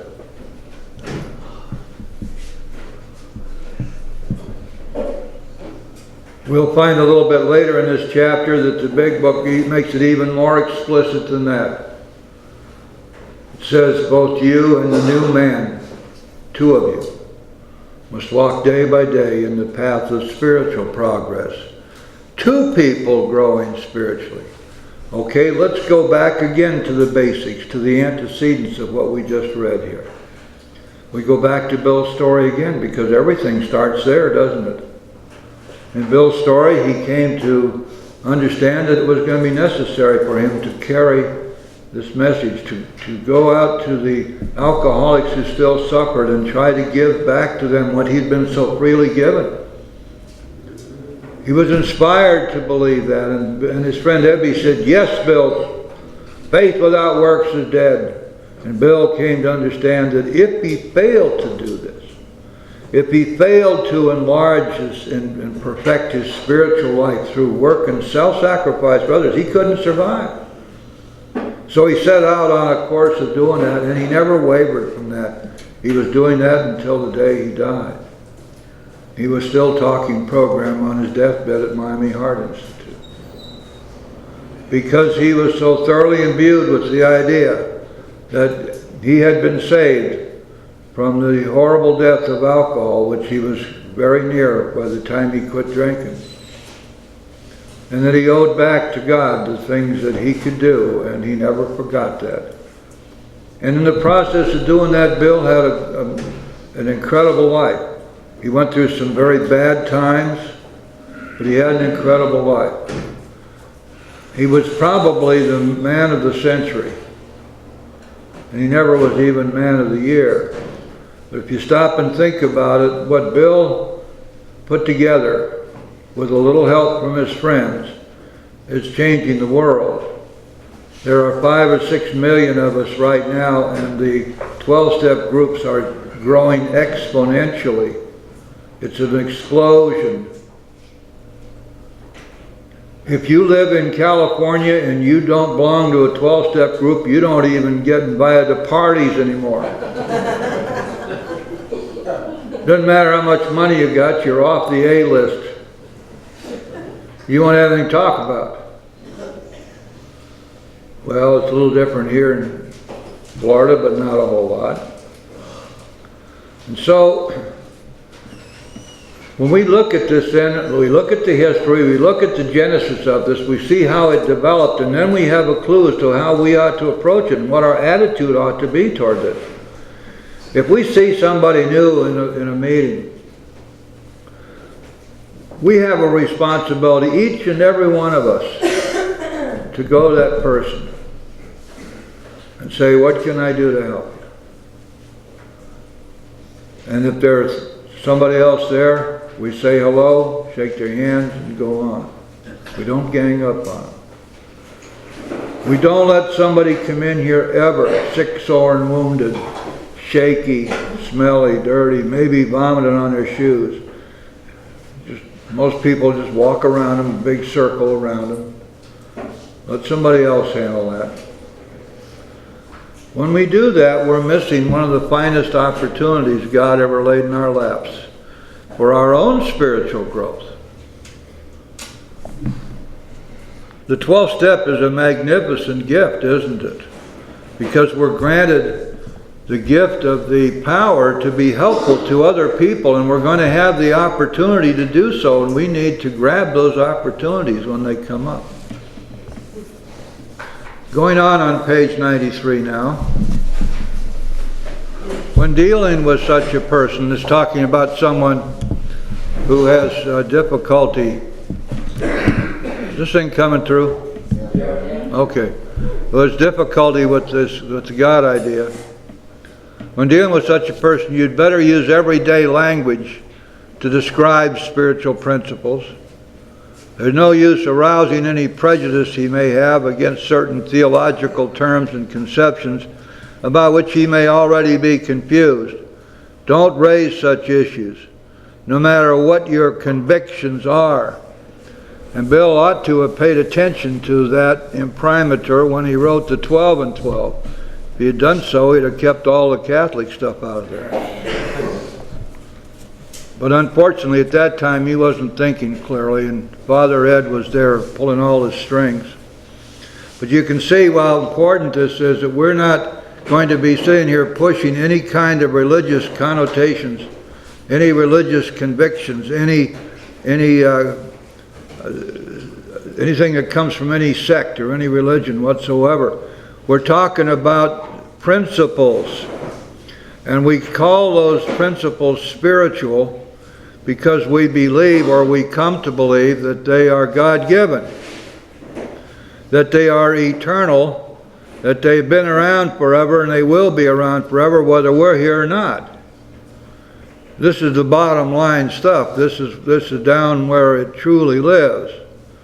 And so when we are talking about spiritual matters, we certainly express ourselves as to our own experience, and we certainly express ourselves in terms of the steps themselves, that these steps are in fact spiritual principles which if incorporated in a person's life change their life totally and enable them not only to overcome the disease of alcoholism with God's help, but to have a life beyond their most wild dreams and imaginations. And so we stay away from theological terms. We talk in general terms. Spiritual principles is that kind of a term. It is generic in every sense of the word, and it cuts across all religions and all philosophies. In one sense or another, everybody understands that that goes beyond human rules and regulations and human constructs. It has to do with the principles mandated and enunciated by a higher power, by a deity. Don't raise such issues no matter what your own convictions are. Your prospect may belong to a religious denomination. His religious education and training may be far superior to yours. In that case, he's going to wonder how you can add anything to what he already knows. And this paragraph, Bill wrote about this one time. He struggled over this paragraph because he was going to say some things here which he was afraid would be very off-putting for clergy and ecclesiastics. And in one sense, it was depending upon them to be a fertile source of new people, of the growth of the fellowship. But nevertheless, he had to write from his own knowledge and experience and his own convictions here. In that case, he's going to wonder how you can add anything to what he already knows. But he will be curious to learn why his own convictions have not worked and why yours seem to work so well. He may be an example of the truth that faith alone is insufficient. To be vital, faith must be accompanied by self-sacrifice and unselfish, constructive action. That's what it means precisely when we say that faith without works is dead. Faith as a state of mind has no power whatsoever. The only faith that works is the faith that we work with, that we actually use. And usually if we want to talk about faith in action, then we talk about trusting God, actively trusting God. Taking the actions that we need to take with the trust that God will be there for us. If a door opens with an opportunity, we have no fear of going through that door, because we know that if it doesn't work out, we can turn around, come back out, and try the next door. We know that we have nothing to fear so long as we stay in a state of surrender. He may be an example of the truth that faith alone is insufficient. To be vital, you want to mark this in your book, to be vital, faith must be accompanied by self-sacrifice and unselfish, constructive action. Again, remember what Bill wrote back in his story. We read that when we first got started here. Let's repeat it. The alcoholic fails to enlarge and perfect his spiritual life through work and self-sacrifice for others. He can't survive. And here we have it again. When you look, for example, at the 12th tradition, the 12th tradition is based on self-sacrifice, not on the fear of discovery, not as we say around these rooms all the time. It's got nothing to do with being afraid that somebody might find out we're a boozer. It has to do with not using our last name because it would be our natural tendency to do so, to want to brag a little, to want to have some fame and glory about being this wonderful person who has stopped drinking and is now doing all the right things. And so we don't use our last names in public. And it's the spirit of self-sacrifice and humility which drives that particular tradition. You may not have known that, but if you pick up your language of the heart and read it, you'll find that there's explained in detail in there. Now it goes on to say this: let him see that you are not there to instruct him in religion. Admit that he probably knows more about it than you do. But call to his attention the fact that however deep his faith and knowledge, he could not have applied it or he would not drink. See what I said when Bill was a little dicey about writing this, and yet this is what he believed and this is what he had seen. Perhaps your story will help him see where he's failed to practice the very precepts he knows so well. Now, why should that be so? You know, and why is it that, and Bill's right about this, if you have had any contact at all with church programs that are designed to get alcoholics and addicts cleaned up, you find it, for the most part, they're ineffective. People will do fine for a while, but they can't stay fine. Sometimes it doesn't really work at all. And yet everything that is being taught in that church would seem to indicate that having once given himself or herself over to whatever that particular belief system would be in that church, that would be sufficient. Whatever difficulty the person had would be straightened out on the spot, or certainly over some reasonable period of time, but it isn't. And then you wonder why. I had a minister wonder why, and I invited him to come to our meetings. Bonnie remembers. We had meetings and we had the minister there, and we had a language of the heart meeting. And he came with his junior minister every Wednesday night. And as he gradually came to understand what was going on, he realized something. And one day he came to me and he said, "Jim, would you please put together the 12 steps for me so that I can take them to my congregation?" He said, "They have to be backed up with scripture. I won't be able to use them. The board will not allow it." So I did that. I researched the Bible until I found the scriptures that backed up the steps. and then wrote the 12 Steps for Christians, and then backed them up with Scripture. And this was given over to Pastor Tim, and he started to use these in his church. And lo and behold, people started getting sober and staying sober. And suddenly I got a call one day, and he said, I have the head of all Baptist missions for the whole world in town, and he wants to meet with you. And we had a lovely conversation for 3 hours. The upshot of all this was that we came to an agreement. I'll just pass this along to you. It's not in the book. It's what I believe to be true. That the 12 steps are the same spiritual principles that are taught in every church and believed in wholeheartedly, and have been forever, as far back as you can trace.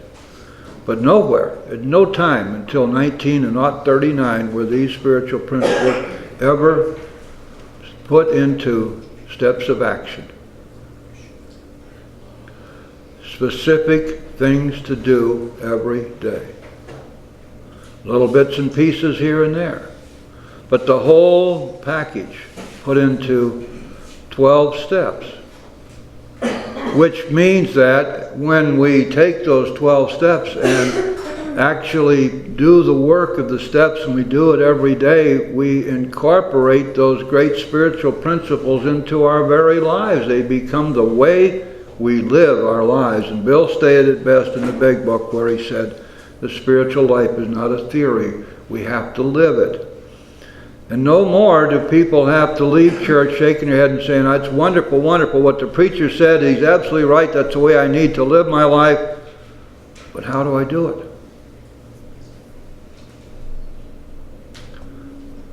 If you stop and think about it, for example, the idea of the 5th step's been around forever. Confess your faults one to another. How many places do you find that actually being practiced on a daily basis? Look at our 10th step. The 10th step requires that of us, and the 11th step as well. Whenever these things crop up, we talk to somebody about them.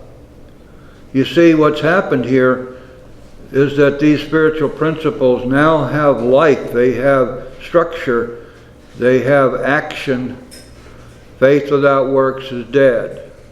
And when we take these spiritual principles, put them into action by way of working the 12 steps, our whole life changes, and it gets to stay changed from there on, if we're willing to continue to do it. So when we're talking here to a person who has deep religious convictions, we need to stress to them, not that there's anything at all wrong with what they believe or the practices which they have been taught, but only that we have found a way through the 12 steps to incorporate these principles they deeply hold dear into their lives by way of action, and that they will benefit from them the same as we have. And that takes away any sting of criticism of the church or the sect or the denomination. We're not going to do that. And we're not pushing any particular idea here. We're talking entirely about universal spiritual principles restated as steps of action.